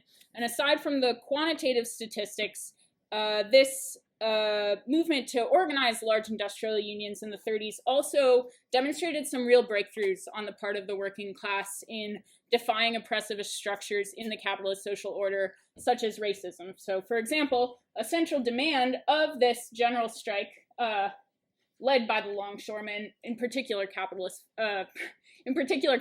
forces in the longshoremen's union, excuse my slip of the tongue there. One of the central demands was integration of the union, and in particular admission of black workers into the longshoremen's union. And that was a fairly general trend across a lot of these industrial union campaigns. So even on the basis of these brief examples, we can start to see that the establishment of the CIO was a huge victory for the working class in the US, and even given the very weak state, relatively speaking, of the movement today, we can say pretty definitively that had a lot of working class people, millions and millions of working class people in the US at that time, not sacrificed themselves and thrown themselves into the struggle, and in many cases given their lives to build these unions, the movement would almost certainly be in a worse state today. And we can also say with a lot of certainty that it wouldn't have been able to accomplish as much as it did, certainly without the leadership of the CPUSA.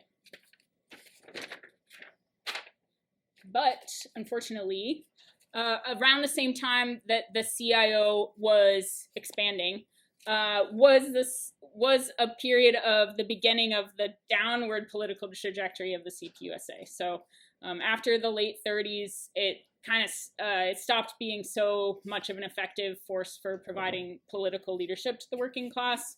The leadership was granting more and more concessions politically to the bourgeoisie, and unfortunately they hadn't been adequately rigorous in really enforcing the standards for political education for ideological and theoretical development for all cadre across the board. And so many of the party members were ill-equipped to sufficiently criticize what was happening at the upper levels of the party and rebel against like the political degeneration that was happening. And that's a real shame because it basically set up the working class in this country for a long period of decline in overall class consciousness, and so in correlation with that, decline in the union movement as well. But it is really important that we take these lessons by negative example, as well as the lessons that come from the successes and victories of working class people at that period, so that we don't keep repeating the same mistakes. I see that this is where my slide went.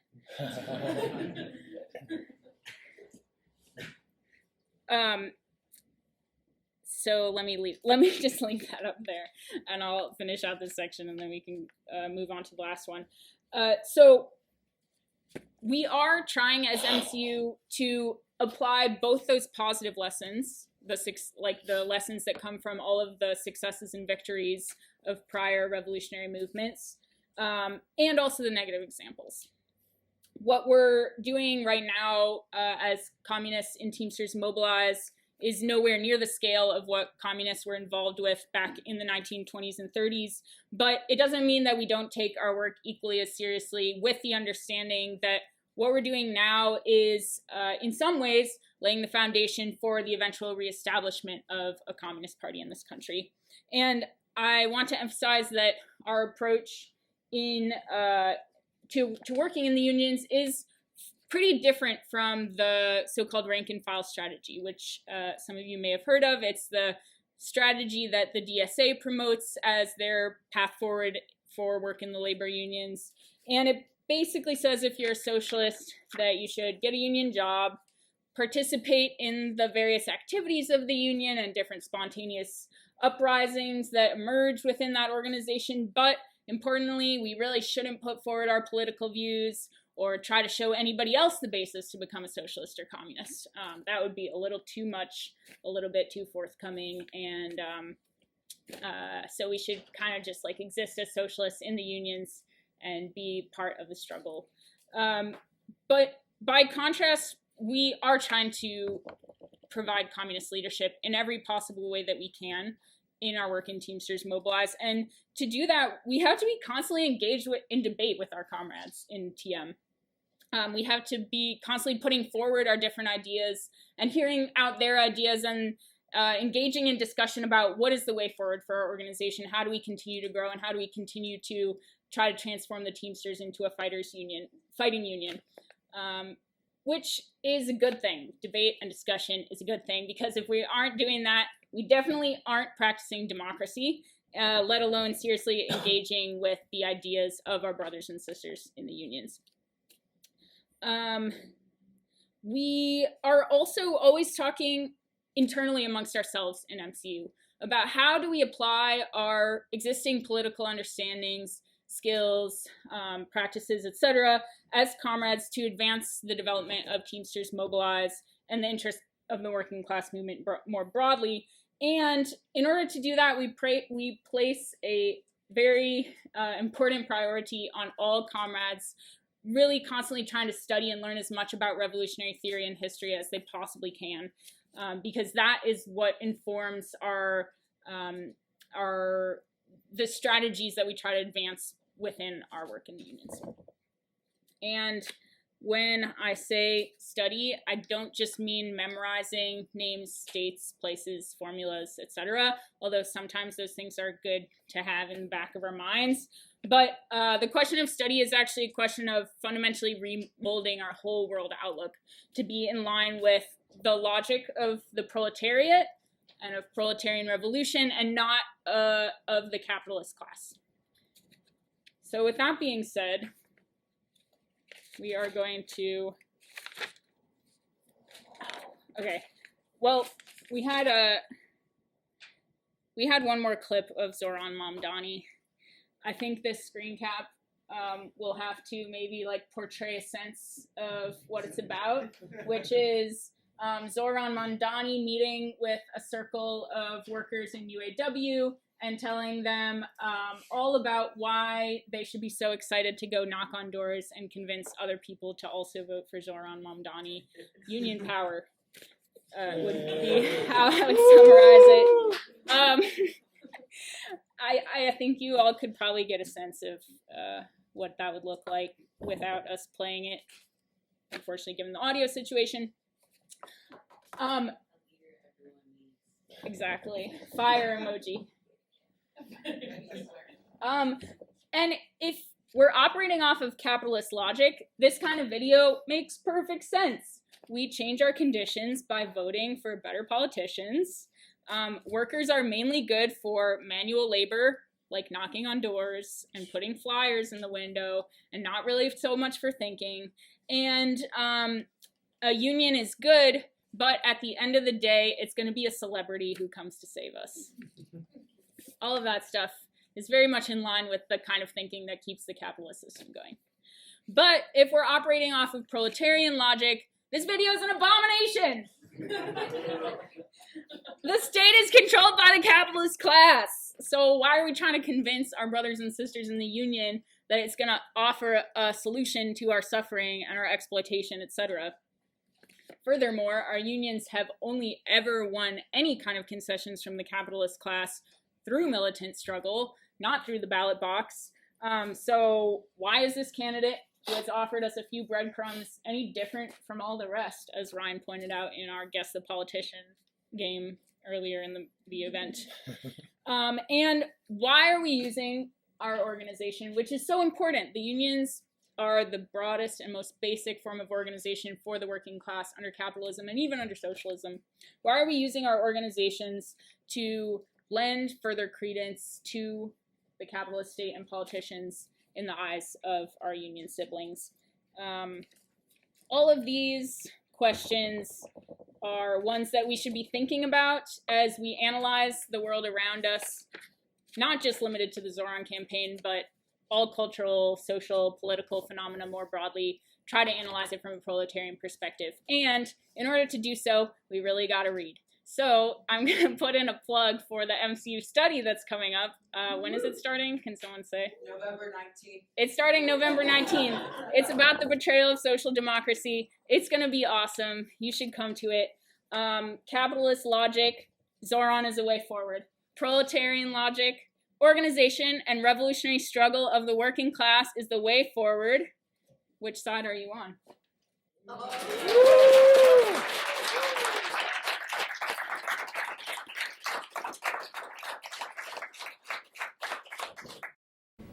I had a few questions. I was going to ask one. What is your response to people who argue that, like, Zohran, and this is actually more relevant to, like, the Kamala Harris versus Trump election, that, like, we need to be voting for a lesser evil in order to prevent, like, fascism, and also the argument that, like, I've heard some people respond to this saying, like, oh, well, if Trump comes into office, it will reveal the strength of the capitalist system and show that, like, power is accumulating to the ruling class, and sometimes, like, things need to get worse when they get better, and then, like, some rhetoric around accelerationism and whatnot. So I wonder, how do we respond to, like, the voting for the lesser evil is not a long-term solution, but while also not defecting to saying, like, it's okay for things to get worse and for us to, like, take a step towards fascism before liberation? Yeah, it's a fantastic question. And it's the typical sort of, like, moralizing stuff we see online, especially. People, like, really attacking you if you're critical of Kamala. We saw it a lot in this last election. Like, I support the politician who's for genocide with a nicer face. It's Zohran's logic with his, I'll pick the best person for the job, even if they love the genocide of Palestinians. You know, it's a similar thing at play. Now, your question is very serious, and we can't simply refute it in this manner. On a basic level, the problem is this. the capitalist system, as an inherent inbuilt facet, has a decennial cycle of crises. Every 10 years, regardless of who's in office, since 1827, when the first capitalist crisis occurred, there's been a crisis. There's bigger crises and there's smaller. They oscillate around 50 years. And when a big crisis comes, it's very unstable politically. The question of the advance towards fascism or not is principally a question of the debate amongst the ruling class and how to run the society, especially during such times of crises. First, let's define fascism. Fascism was defined in the 7th Congress of the Communist International in 1935. It's a pretty good definition of the open terrorist dictatorship of the most reactionary section of the monopoly capitalist class. What this means is outright suppression of all organizing and working class struggle, suppression of basic democratic rights, etc. This generally occurs, and the ruling class decides this, when they are on the verge of facing a major crisis, revolutionary crisis, not economic crisis. So we have these periodic economic crises, ups and downs. Let's look back. Actually, let's look right now. What are the provisions that Trump is using to go after leftist groups? Does anyone know the basic legal framework that he's approaching this with? RICO, right? He's going looking for some RICO predicate to go after some of the NGO stuff. Julian? Terrorism. Yes, he is going after terrorist organizations. But prior to the Joe Biden administration, it was not legal to prosecute Americans under terrorism laws unless you could establish links to a foreign terrorist organization. After January 6th, which at this point has been definitively shown to be an inside job by the FBI to basically create an excuse to roll out new repressive measures, and some people rioting like when their sports team lost. There's no insurrection if you don't have guns and grenades to overthrow the biggest military in the world and tanks and planes and stuff. Give me a break. This was allowed to happen and staged in a meaningful sense to justify new repression. That was passed by a Democrat. Who made it so that we couldn't, and I'm not saying this is polemic against you, but I'm going to say it polemically. I want to be clear. I'm not disagreeing with you. This needs to be stated polemically. Who made it so that any U.S. citizen could be detained without trial indefinitely by the military and taken to any military base, including Guantanamo Bay? Was that Bush? Was that Trump? No, it was Obama in the 2011 National Defense Authorization Act. Which president positioned snipers on the roof of every single major city in the country during Occupy Wall Street to coordinate the simultaneous assassination of all the major leaders? There weren't really leaders, but of Occupy. That was Obama.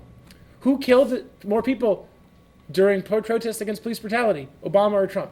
Obama. I'm not saying Trump is better than Biden or Obama. I'm just spelling out the basic thing. One administration to the next, we've had a slow ramp up of domestic repression. There's no meaningful indication that Trump is a rapid step towards fascism. So in that sense, I think the logic is based off of really telling the Democratic Party and not understanding the basics of what fascism is or how it comes about. That said, the spineless Democratic Party, who won't stand up for anything for the people, they're not going to stop fascism.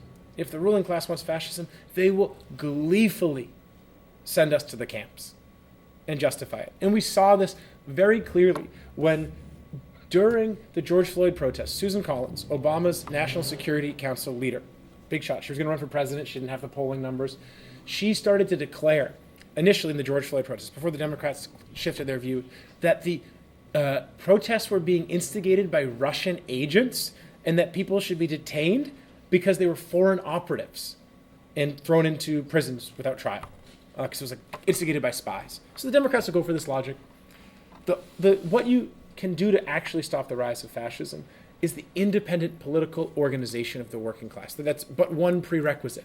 If we don't have that, and we're tailing the Democrats, like say people tailed the Social Democrats in Germany in the 1920s, we're fucked. I mean, just to be frank, we're fucked. If a crisis comes around and the U.S. bourgeoisie is in the middle of a war and they decide, okay, there's some upsurge in protests, we're going for fascism, and most American leftists are still clinging to hopes in the Democrats and lesser evilism, I mean, it's going to be like Germany in the 40s here. The ruling class has options for that.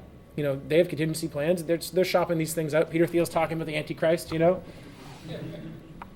And so in that sense, I think we have to tell the people who are confused, genuinely confused about that and not just moralizing, that they don't understand the basics of how fascism comes about. But in order to do so, in order to really give them a real answer that answers their questions, we have to, as Kat noted, study, deeply study, understand the basic lessons of the last 100 years especially, but really 200 years of class struggle under capitalism. Because the bourgeoisie understands them pretty well. But if the working class doesn't, we get tricked by Zohran or by lesser evilism or by fascism. Now, to your point about the accelerationism stuff, it's actually the same argument from a different form. Like, things can get a hell of a lot worse in a country, and there'll be no positive social change. There'll be protests, but what happens? Like, look at the situation in Egypt with the fall of Mubarak and the Arab Spring. Was there a real better alternative? No. There was a lot of spontaneous protests, but people really believed the Egyptian military, not everyone, but a subsection of people, would lead a transition to a democratic society.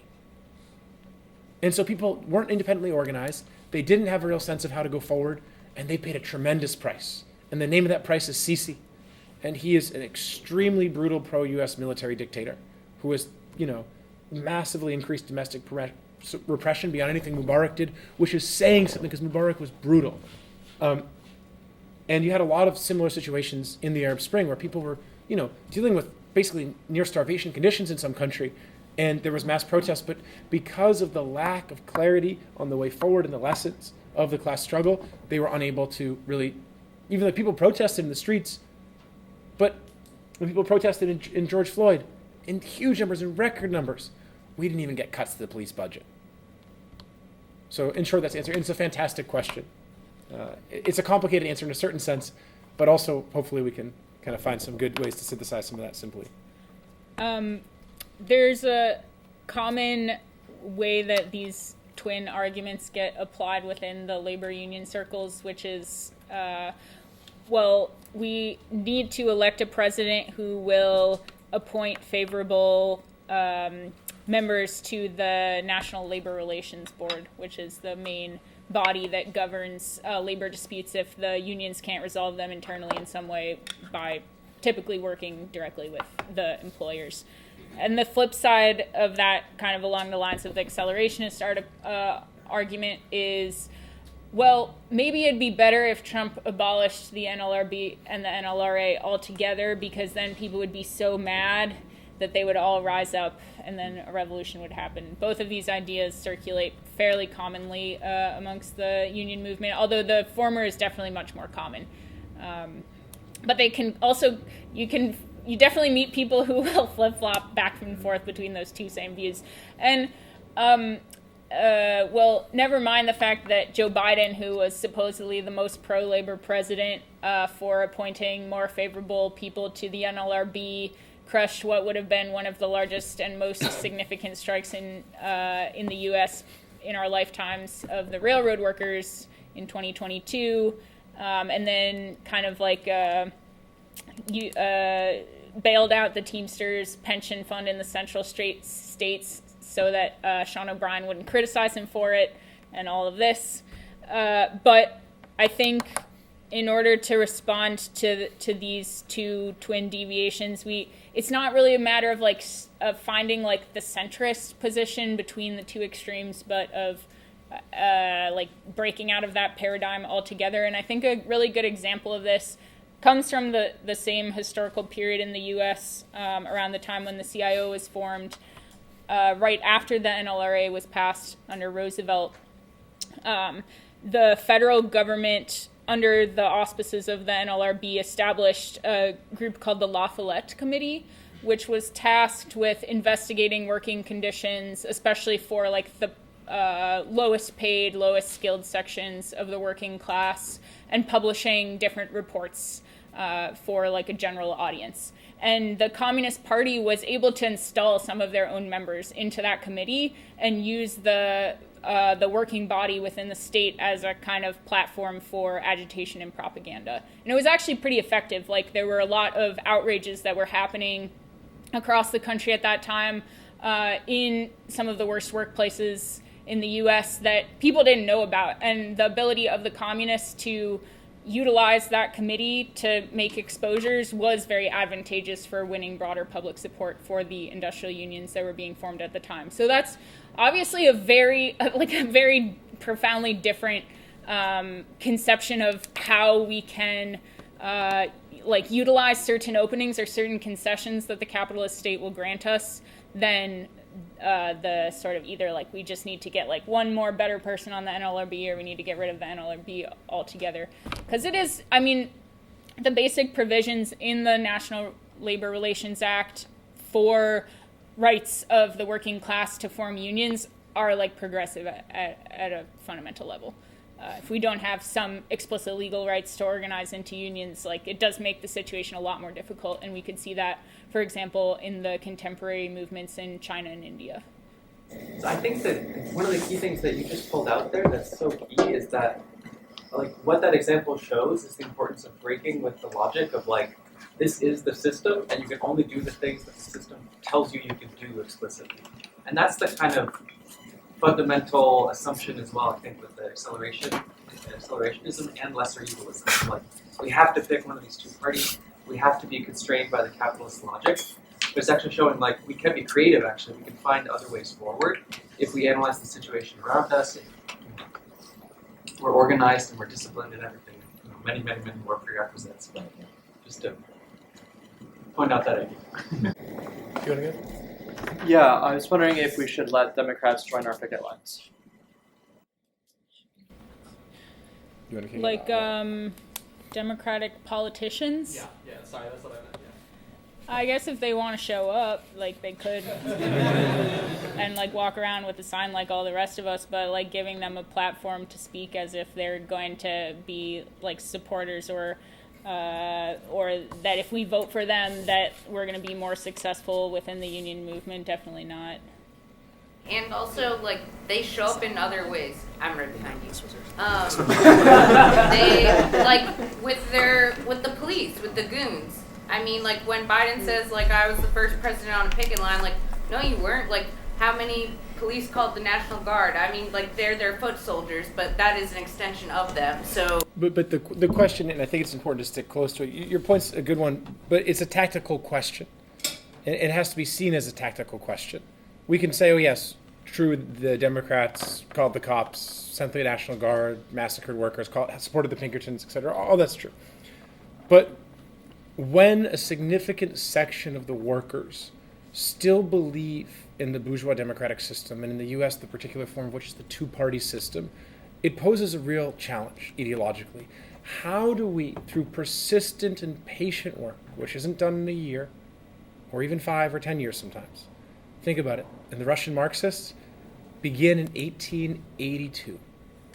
Not till 1917, and some particularly fortuitous circumstances, that they're able to have a revolution, properly speaking. It takes a long time to clarify this to the workers. In certain situations, which have to be analyzed very closely, it can make sense to have a Democratic Party politician on a picket line even give a speech. It can't be ruled as we'll never do it. The conditions have to be evaluated concretely. How much did Amazon workers gain from AOC or Bernie speaking on their picket line at JFK 8? Nothing. They probably lost a lot. Those politicians are not very popular, actually, amongst, in AOC. I did some protests in AOC's district. When I was protesting there, people were like, fuck her, she sucks. I'm not talking about right-wing people. I'm talking about, a lot of working-class Bengalis. They were like, AOC, she's never around here. She just cares about, people in the suburbs. She's just a national figure who doesn't care about us. People were very glad, especially we were protesting around her lack of courage around the war in Yemen and other stuff, and her stands on Palestine. People were very upset with her. So I think it's also important when considering this question, and it's a very challenging ideological task for communists, especially in as media-saturated an environment as the one we live in at present, to differentiate between the form of appearance of the politicians in social media, especially, and in the media broadly, where the regime of the image governs very powerful, and how they are actually understood and perceived by the workers. Kat, how do people feel about AOC and Bernie and other such politicians in your experience at UPS? Across the board, people see them as grifters who make a bunch of promises and never follow through on any of them. And it's particularly challenging for communists who come from petty bourgeois, college, nonprofit, activist scenes, or scenes with a lot of people from that background. I'm not saying you're necessarily from that, but I'm speaking more generally based on your question.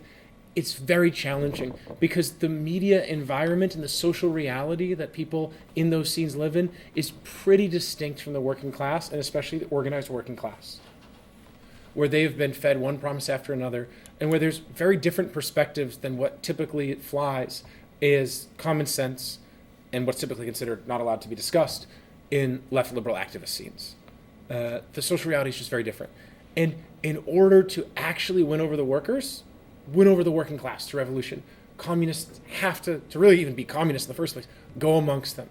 And there's a basic saying, it's not an empty phrase. It's the workers really have to be our teachers. We have to teach them. Certainly we can't abdicate the responsibility, but we really have to learn from them, learn about their conditions, and learn about how to win them over. And so, for example, the question needs to be asked, and your question poses it without directly saying it. Should we let a Republican walk the picket line? You saw the statements from Hawley and Rubio. More and more we will see, and we already are seeing, and we wrote about this in a piece on what's called neo-mercantilism, the shift away from neoliberalism in the U.S. ruling class. The Republican Party embracing unions and unionism as fundamental to their platform of right-wing populism, which is the norm now. You're not going to have many more Mitch McConnells from the Republican Party in the next 10 years. Of course, they'll still be pro-corporation, but their messaging will be very different. You won't have Mitt Romneys coming out, from PE firms praising the logic of neoliberalism. And so we got to ask that question too. And then if you let them speak on the picket line, what do you do about that? How do you make sure that you're not playing into the illusions that the workers have about them, which you will to some degree by having them speak on the picket lines, Republican or Democrat or independent. It's very complicated. And it has to be analyzed has to be decided based on a concrete analysis of the particular ideological formation at present amongst the workers at that workplace, and more broadly, the ideology amongst the working class, in the working class movement, which can only be assessed based on pretty strong ties that a communist organization has to the working class movement. It's a complicated answer. It's a non-answer in a sense, but hopefully in a different sense, it's a helpful answer because it tries to frame the question not in terms of the things in which these are typically framed, which is a question of morality, but a question of tactics. What is useful for advancing the development of communist consciousness amongst the working class movement? In retrospect, my response was motivated by only what I actually have seen, which is only reactionary union officials bringing politicians to the mic at picket lines. So I'm like, of course we're not going to do that. But yeah, you bring up a good point that there's need for us to evaluate the situation and all of its specific aspects. But say we're in a situation like the CIO. Mm-hmm. The major reactionary union federation is breaking down. The union heads are at each other's throats. And some of them want to support actually real progressive transformations to the union movement, not because they're revolutionaries, but because the masses of workers want it and they can advance their political career because of that. Say one of those reactionary union leaders says, I want to do this. I want to come to the picket line. I want to speak about the importance of this. I want to bring a Democrat or a Republican who's going to speak on the importance of this too. You got to ask that question. Damn, this person is obviously an agent of the capitalists, but they're going to support a key issue we're fighting around. How do we deal with that? If we just say no, we could pay a big price. If we say yes, we could pay a big price. Just like winning a reform can hurt you a lot. We still fight for reforms. No one's going to listen to us if we don't win reforms. But if you win a reform, you can reinforce the workers and the masses' belief in the capitalist system and the bourgeois state. These are very complicated questions. And a full explanation of this and breakdown, it's not just a subject of 1 2-hour presentation, which we can't even get into right now, but the subject of a detailed study of the history of the international communist movement, which is rich in lessons for how to consider these questions. Yeah, I wanted to ask, so as we all know, the main trade union federation today is the AFL-CIO. You mentioned earlier, how the CIO emerged out of the, more communist-aligned trade union movement. What is the difference in historical background between the AFL and the CIO and their approaches to labor organizing? It's a huge question. Yeah. Well, okay, but I think that I could provide a few gestures that would be helpful, even though comprehensive answer is not possible in the short period of time that we have. The AFL was established largely around the craft union system, which made sense, or like relatively more sense in the context of the United States in the late 19th century, before the largest waves of industrial development happened in this country.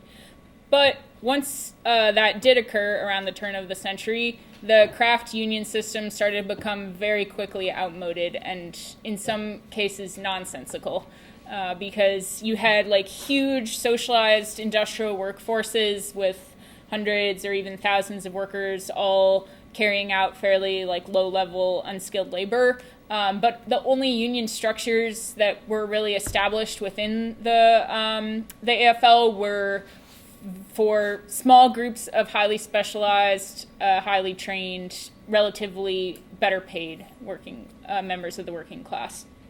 But the AFL officials... So just to clarify, in one workplace, you might have workers working right next to each other in like 3, 4, 5 different unions. Mm-hmm. And then the companies could set them up against each other. You're going to have a contract this year, you next year, you next year. Oh, we can't give you too much money because we gave those workers, the Boilermakers, more money. And they pitted them against each other. It became actually a thing that held back the working class movement, the craft union system. Mm-hmm. And so the demand for organizing the working class into industrial unions was a prominent one in that period of time that I was referencing in the presentation, where the Communist Party was active from like the early 1920s to the early 1930s. And in particular, they were calling for like industrial unions in places where there were no organized forces of the working class, and then amalgamation for those sections of industry where like there was a situation like what Ryan just described, where you have a bunch of like small craft unions all like stacked together in a contorted, insane jigsaw puzzle type thing that doesn't actually act in the interests of the workforce in that industry broadly. And that actually played out in a number of different strike movements materially. So the communists understood pretty well how backwards the system was. Nevertheless, the officials and the bureaucrats within the AFL had some strong material incentives to maintain the old system, as well as like fairly reactionary ideas about who it was who was worthy of the title of like being a union member, which was like the relatively higher stratum of the working class, and even up to the point where literally millions of industrial workers who were unorganized were breaking out into strikes across the country in 1934. Many of those bureaucrats were still like resolutely opposed to trying to organize the industrial proletariat. But John Lewis in particular, and a certain faction of the officials within the AFL, partly because they had some particular interest in advancing the industrial union movement, were able to split off and play a more progressive role. That being said, John Lewis, like not even 10 years prior, had been brutally expelling communists and other leftists out of the miners' union that he was president of. So it goes to show how the class forces that are like either within or tangential to the working class movement can shift and change along with the objective and subjective conditions of the working class movement. And I'll just add briefly one thing to that very thorough answer. This history, in particular, as Kat referenced earlier, the successes and failures of the Communist Party in this effort are of the utmost importance for us to study today. John Lewis, once he became the head of the CIO, he said to Congress, "Who gets the bird, the hunter or the dog?" The hunter. He said, "The communists are just the dog. Don't worry about them in the CIO." And he was right, in a sense, because of the mistakes the party made. If you all want to learn more about some of these mistakes, it's got its shortcomings, but there's a fantastic series by Philip Fauner. He was a professor at CUNY. It's called The History of the American Labor Movement. It's like 12, 13 volumes. And that covers a lot of this history. He suffered actually greatly under McCarthyism, too. He's a pretty sharp, like really pro-communist historian. And there's not so many of them, and there's not so many of them who are prolific in their writing as him. And that series covers this history. It's a great starting point for understanding it. In work within trade unions, how should, like, I guess, communists within this organization, within this tendency, relate with other communists, like within RCA, within the current CPUSA, or even like the Nazbol ACP that exists? Like, how should we interact with them? That's a great question. So far, I don't think that we have encountered members of the groups that you describe. Within the Teamsters, mostly we have encountered or worked with, to some degree, people from DSA, PSL, Prezzo, and Left Voice. Those are the major ones, and then maybe like one or two here or there from other groups. And in short, our approach is to try to unite to whatever degree we possibly can on like a kind of minimal basis of unity. For example, during the UPS Vote No campaign, a lot of DSA members who had joined UPS specifically to try to organize within the Teamsters Union saw the basis to support the Vote No campaign. And we worked with them to the utmost degree that we possibly could to advance like a sufficiently sharp line on the contract, which was like, we're not going to accept these concessions and we do think a strike is necessary. And then we saw that through. That being said, after the Vote No campaign was over and the contract had been ratified, some of those members of DSA, not all of them, DSA is fairly broad politically, like there's people of like a fairly wide range of different political outlooks actually in that organization. Some of them ultimately thought that like for example, the statement of principles that we read out loud in my part of the presentation was kind of like too much. And that was going to turn people away or like be too divisive. So they left. But then there's also members of DSA who are still in Teamsters Mobilize. I could go on in such examples, but hopefully that gives a sense of like how the extent to which we try to work with people in all different kinds of groups, especially leftist groups, depends on the level of unity that we could achieve with them in a specific context. And also the degree to which they want to work with us. For example, during that same Vote No campaign, the group Socialist Alternative and their, I think it's kind of like a front organization or something, Workers Strike Back, they wanted to lead a Vote No campaign too, but they didn't want to like join ours. Even though we were like, you guys should join the Teamsters Mobilize Vote No campaign, like we're a group in the Teamsters, this is the Teamsters Union, but they were fairly resistant to doing that, so we didn't end up working with them, even though we were calling for actually like fairly similar demands, but we were unable to bridge like the sectarian divide there, unfortunately. I think not through primarily the fault of our own. First, a quick question for you, because I'm somewhat ignorant of their recent history and development since their initial founding. Does, as you aptly put it, the Nazbol ACP exist offline? I've heard occasional reporting of them, like actually doing things offline, but not really. Like I've seen some reports of like them doing some truckers unions and like cleaning up. Yeah, because I asked because they mostly seem to be an AI-generated effort. For those who don't know, the American Communist Party believes that the country is under the dominion of like British capital. They have some argument based on the process of industrialization in the wake of the Civil War being financed by the British loans and so on. It's a bit silly, but they're MAGA communists, as sometimes they're called.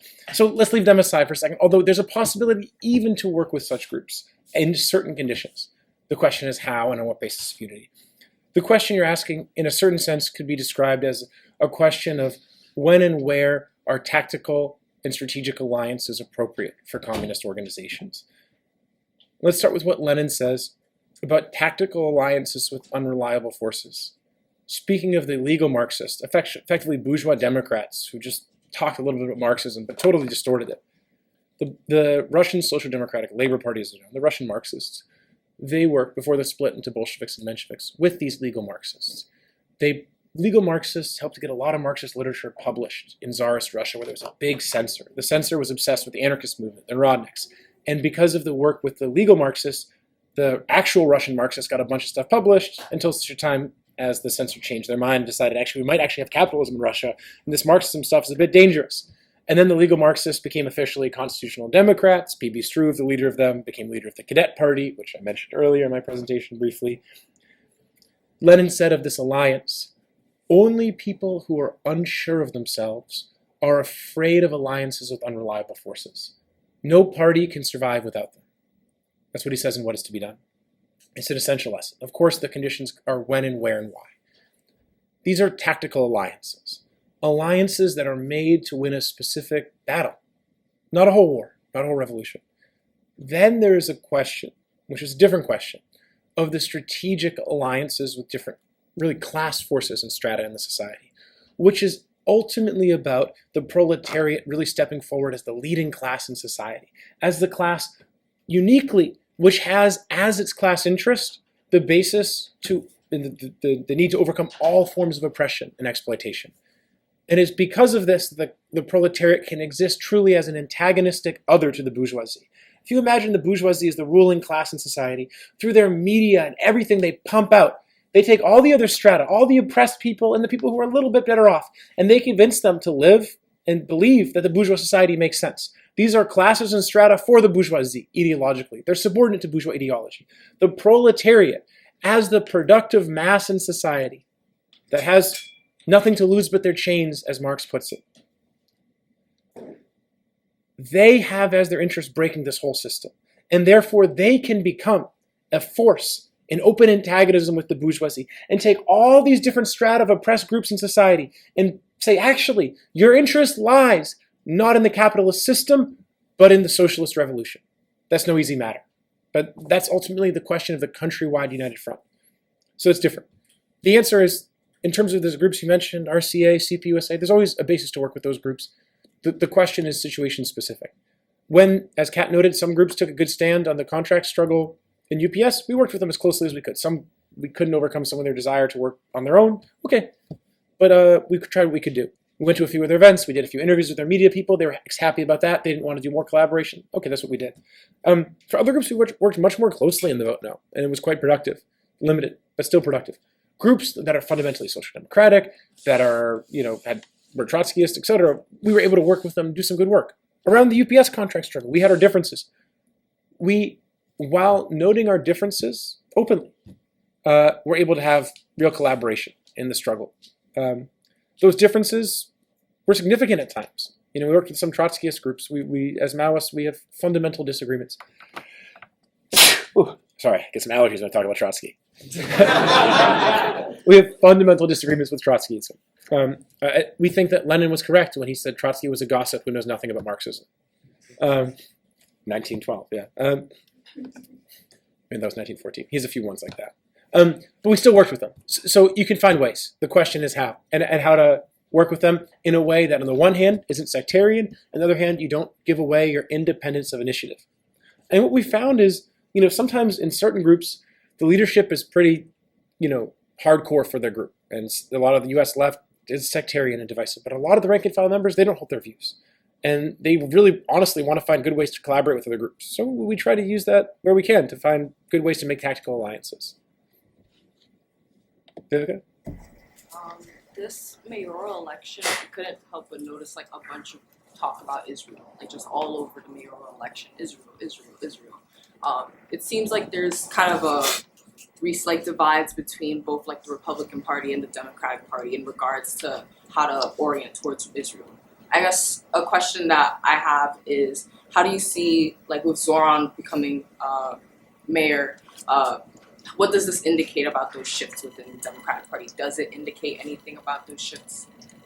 Yeah, one of the things I was debating, and I probably should have included it on the Who's That Politician, was a Marjorie Taylor Greene quote or two about Palestine. Because, damn, she has said a hell of a lot more than Zohran has said. A hell of a lot more. Yeah. The Democrats, honestly, the dissident voices in the Democrats at this point have been less critical of Israel than the Republicans, which is kind of crazy, even in the history of the Democratic Party. Like when the Democrats were in opposition to Bush, it was sort of their mantle to be really critical of Bush around the Iraq War. And then Obama came in and he expanded the war and the drone strikes. He did like orders of magnitude more drone strikes and did what Biden, the noted wordsmith, called counterterrorism plus, where they tried to run Iraq just with drone strikes and like stop having so many troops on the ground, which, you know, kind of totally failed. They're kind of working against the CIA who created ISIS and all that. Yeah. But now everyone knows that because the former head of Al Qaeda and ISIS in Syria is, you know, being praised by the head of the CIA, former head of the CIA. So it's all open now. Anyways, the Democrats historically were much more critical when in opposition around the wars. You know, tepid, bourgeois liberal critics, but they were critics. They really haven't been that much here. Now, they're in a weird position because their base really doesn't like this war, especially young people, and the genocide. People are really mad about it. But if Zohran's any indication, the bourgeoisie really doesn't want this. And the politicians who are part of the bourgeoisie will largely go along with that in the Democratic Party. If they don't take more of a stand, my inclination is that their popularity will only plummet further. I mean, look, in media, like, who are some of the most prominent opponents right now of what's going on in Palestine? Tucker, yeah. Candace, yeah, exactly. What do you say? Fuentes. He's another story. There's a very interesting article the Gray Zone put out a few years ago, I think fairly convincingly arguing that Fuentes is an intelligence asset. Now, Tucker's more dangerous than Fuentes because he's smarter and he may eventually run for president or just control a lot through the media. But in that sort of environment, it's quite a notable vacuum of prominent Democratic Party aligned ideologues coming out strong for Palestine. It just is. Yeah. I mean, even Kirk, you know, people have seen the text. Charlie Kirk said right before he was assassinated, "I'm leaving Team Israel." And then, boop, he gets shot by a sniper or his lapel mic or a drone. Who knows, you know? I mean, they don't use snipers anymore. I don't know if you all know, in wars, like snipers are obsolete now in Ukraine. They don't use them, they use drones. Right as he got shot, there was a drone that flew over. Maybe that was it. I don't know. But it's a very interesting situation, the Palestine stuff, because what's breaking down to some degree, and clearly what the assassination of Kirk was meant to signify to the right-wing populist forces, but it didn't work out, was shut the fuck up about Israel and Palestine. Shut the fuck up and get in line. It was a message to Candace Owens, to Tucker, to others. And they're not listening. And on the one hand, they see this is very unpopular. It's a huge opportunity for Tucker and Candace to just grow themselves. And, you know, maybe insofar as, I don't know about Tucker, Candace may believe really in some of like the, you know, Christian values that she talks about. Who knows? It doesn't matter so much. But, and those are pretty bad values, to be clear, but they do generally oppose genocide to some degree, unless it's certain people, you know, Christians kind of hypocritical about that. But a huge thing that the ruling class was able to do with George Floyd, for example, is amongst young Republicans say, look, all these stupid fucking idiot protesters, they're lazy, they just don't want to work, they just want free handouts, and just caricature the George Floyd protests.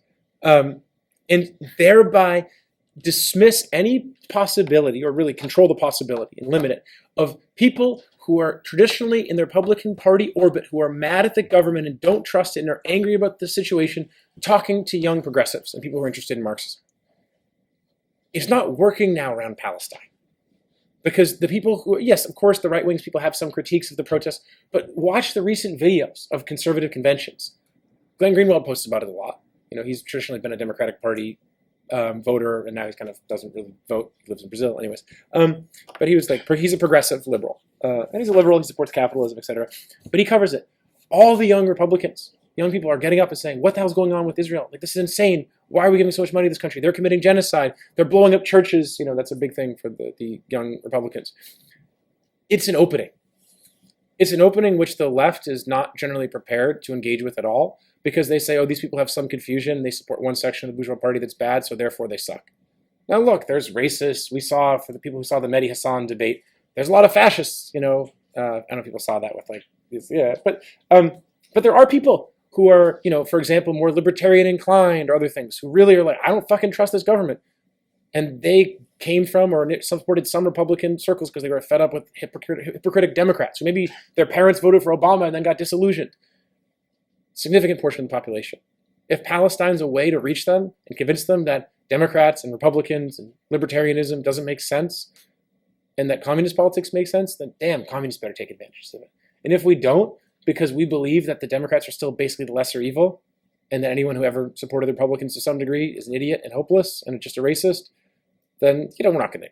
We're not serious people and we shouldn't be taken seriously, basically, is my view. One thing I'm hearing a lot from other Palestinians, and I don't doubt that they care about liberation, is we know Zohran's going to betray the Palestinian cause. And we know that because he's already doing it.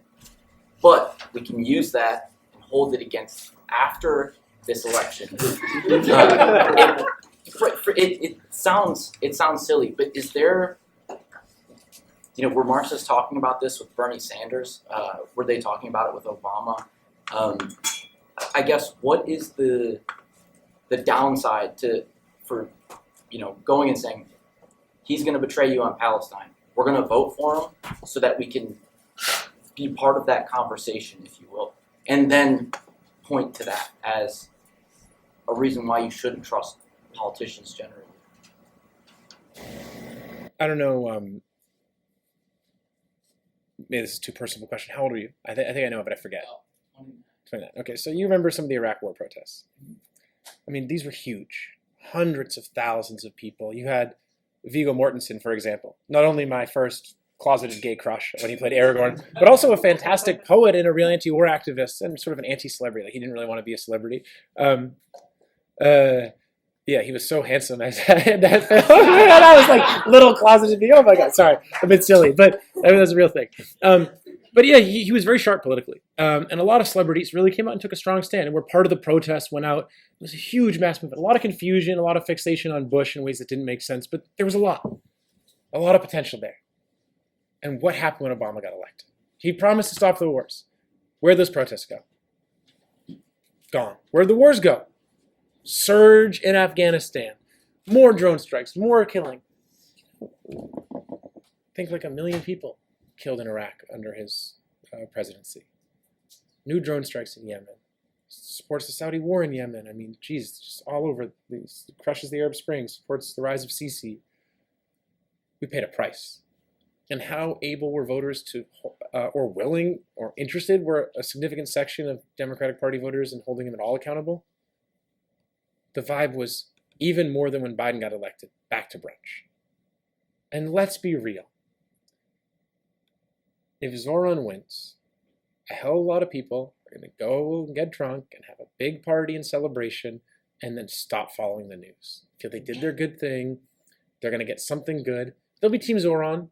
When the next election cycle rolls around, they'll go out and vote for him. But he'll make a few symbolic gestures in Palestine. He's not going to be held to account.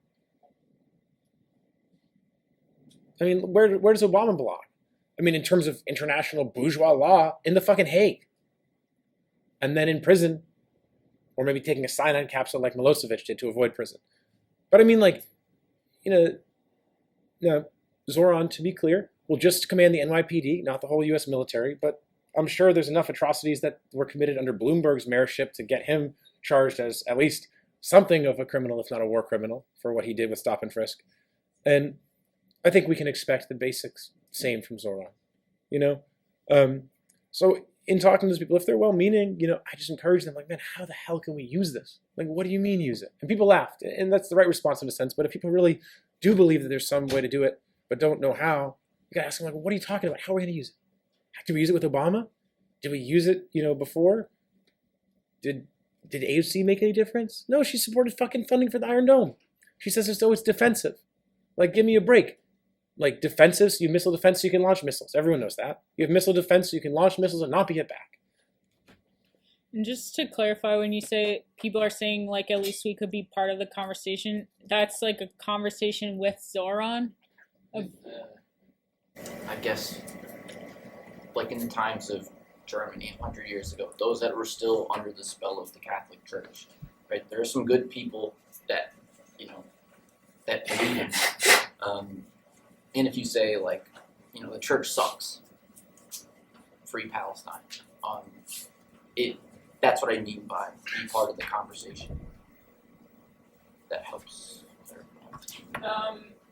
They're directly, like, Zohran. If I say, yeah, no, I don't support him, it can set this, like, bias right off the jump. Like, this guy doesn't care. Yeah, Is it disingenuous to say, like, okay, I'm gonna vote for him, but he's gonna back?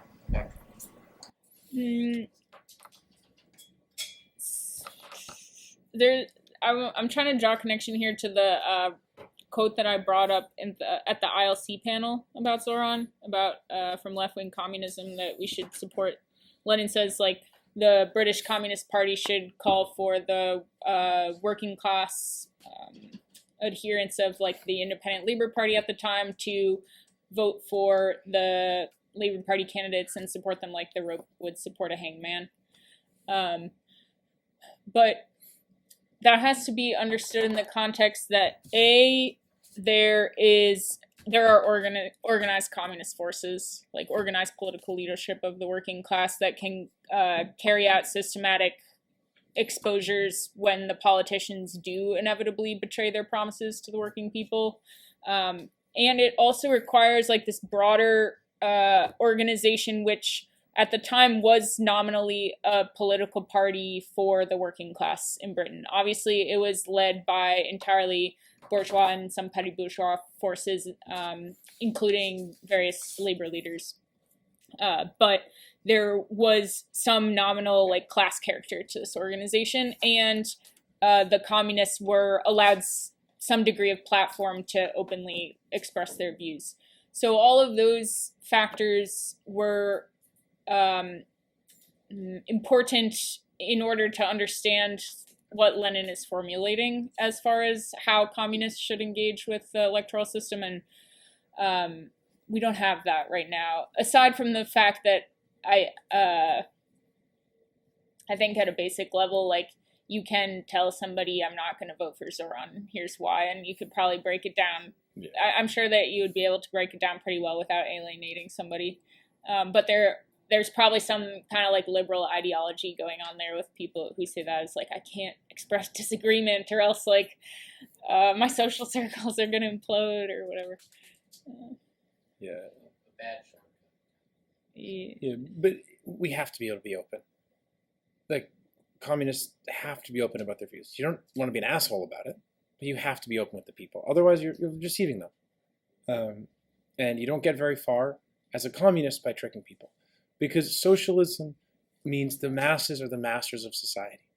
If we want to empower the people to really run the society, not a few supposed geniuses and their bureaucrats, and the military, and the police, and then have the politicians who are trained in a system tell us how great they are and to believe in them.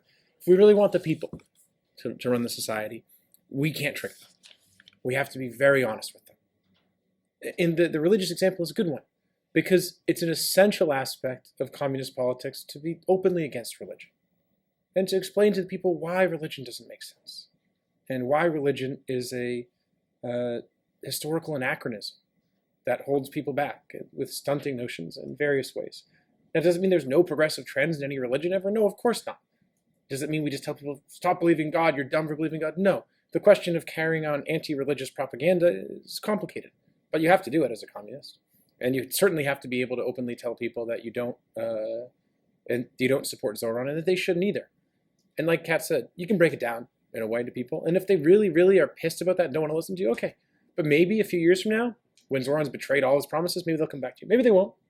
But we have to be open. And we have to focus, and this is a key principle, on those who are receptive and those the advanced. We can't tail behind those who are like, I don't want to talk about it. I love Zohran. I've got a Zohran badge on. I only watch Zohran on Reels between, I don't know, like, whatever else people watch on Reels. Yes, I'm a Luddite. Okay, it came out. Okay. Okay, other questions? In response to my question about Democrats on picket lines, you said something about sometimes we need to support reforms. And I was just wondering, and you also shared a quote during the presentation about the Bolsheviks. Like, we're never going to advance the bill in the Duma. Can you just explain a little bit more about, I guess, what reform should we support? What reform should we not support? Yeah, fantastic question. So no party will ever win support of the masses if the party has not proven themselves capable of winning meaningful concessions for the people. But how is this different than advancing legislation?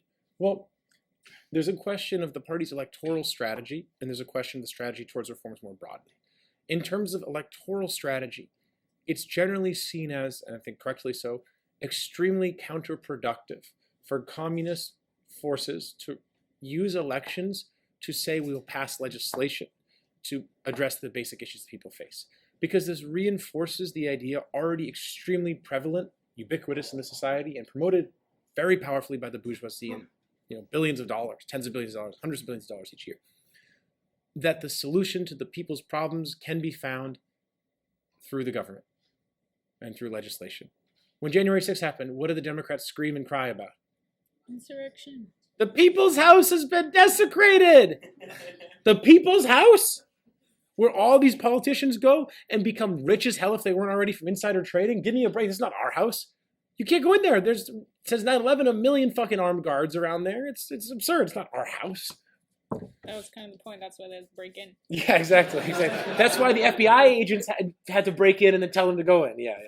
And then they walked in pretty peacefully. And let's be real, just on January 6th, you all have been to protests. When the cops don't want to get you to let you in somewhere, is there one fucking cop standing there? No, there's hundreds or thousands. There's one cop stopping all these fucking Duck Dynasty rioters from getting into the Capitol. I mean, give me a break. Yeah, there's more to be said about it. But yeah, they wanted them in there. Anyways, in terms of if you really push, legislation leads to change and is the motive force of change, and our goal of elections is legislation, people believe the system works. On the other hand, how do you get reforms? How do workers get union recognition? Through strikes. How do you get, how did World War I veterans, at times under the leadership of the communists, fight to get the bonuses the government never paid them? Marching all across the country, setting up different organizations, speaking tours, etc. So there's lots and lots and lots of ways we fight for reforms. And the main ways reform come about is not through legislation campaigns, not through channeling our energy into let's get this legislation passed, let's figure out the electioneering and the gerrymandering, how does it happen? Oh man, and if we get this many people out to canvass for this politician, then this will be shit. And I'll give you an example. Bernie Sanders is far to the right of Richard Nixon. Far to the right of him. I mean, Richard Nixon was an open anti-Semite and a racist and so on. Okay. But in terms of the actual legislation that Richard Nixon passed, far more progressive than anything Bernie ever fucking proposed. Massive expansion of anti-discrimination laws to include women and other minorities.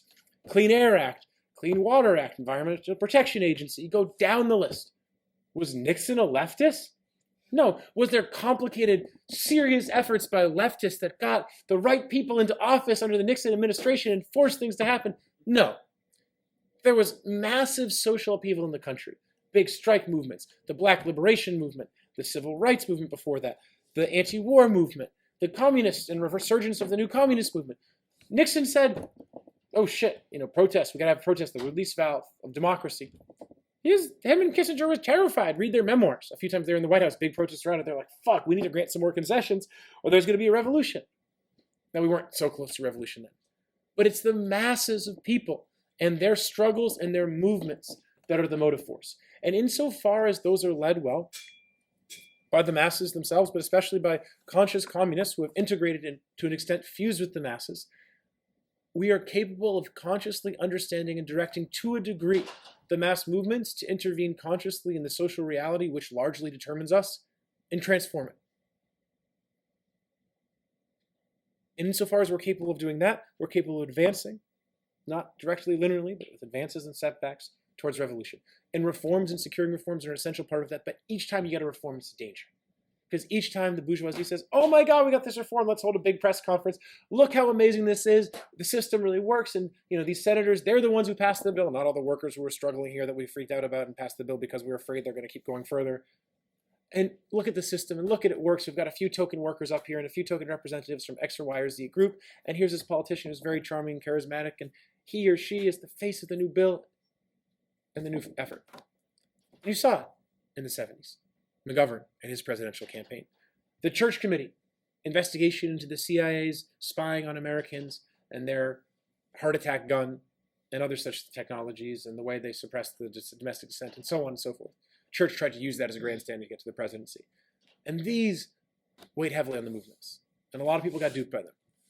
So we have to have reforms. They're not an antagonistic contradiction to advancing the revolutionary struggle, but it's a complicated matter how to handle them in such a way to reinforce the masses of people's belief in the need for the revolutionary overthrow of the bourgeois state, as opposed to reinforce their belief in the bourgeois state. And that's the crux of the matter. And as Badiev, the quotes I had from the metal worker who was in the Tsar's Duma as a deputy for the Bolshevik, emphasized over and over and over again, the principal thing that they were able to do through the electoral platform was agitation and propaganda. To explain, sometimes in short form, sometimes in long form, to the workers, all the major issues in society from a working class perspective. Not from Amy Goodman, nice left liberal perspective. Not from MSNBC and Rachel Maddow perspective. Not from Glenn Greenwald in a somewhat more critical bourgeois Democrat perspective. From a working class perspective, why are these problems arising from the class society and how do we advance based on where we're at towards communism? That's the heart of the question. And as you can see, it's no simple matter. But that's our task really as communists. All right, well, I think that concludes our Q&A. Thank you all so much for coming. Thank you. Oh, let me say before we wrap, since Kat mentioned it, the study, The Betrayal of Social Democracy. Kat and I covered a lot of different history here. But if you really want to learn about the history of social democracy and the contradictions that exist between social democracy and actual Marxist position, and why a major chant in Germany for years was, who betrayed us? The Social Democrats. To this day, it's still a major chant in Germany. We want to get out of some of the American media bubble and overcome our collective amnesia of our shared struggles for liberation. Come check out the study. November 18th it starts. Talk to one of the comrades. Comrades who are helping in the study, can you raise your hands so people can talk to you about it? Okay, these 4 comrades, go talk to them. They're very friendly and nice if you want to learn more about the study. Others can tell you, but they're, so to speak, the red experts on the topic. Thank you all.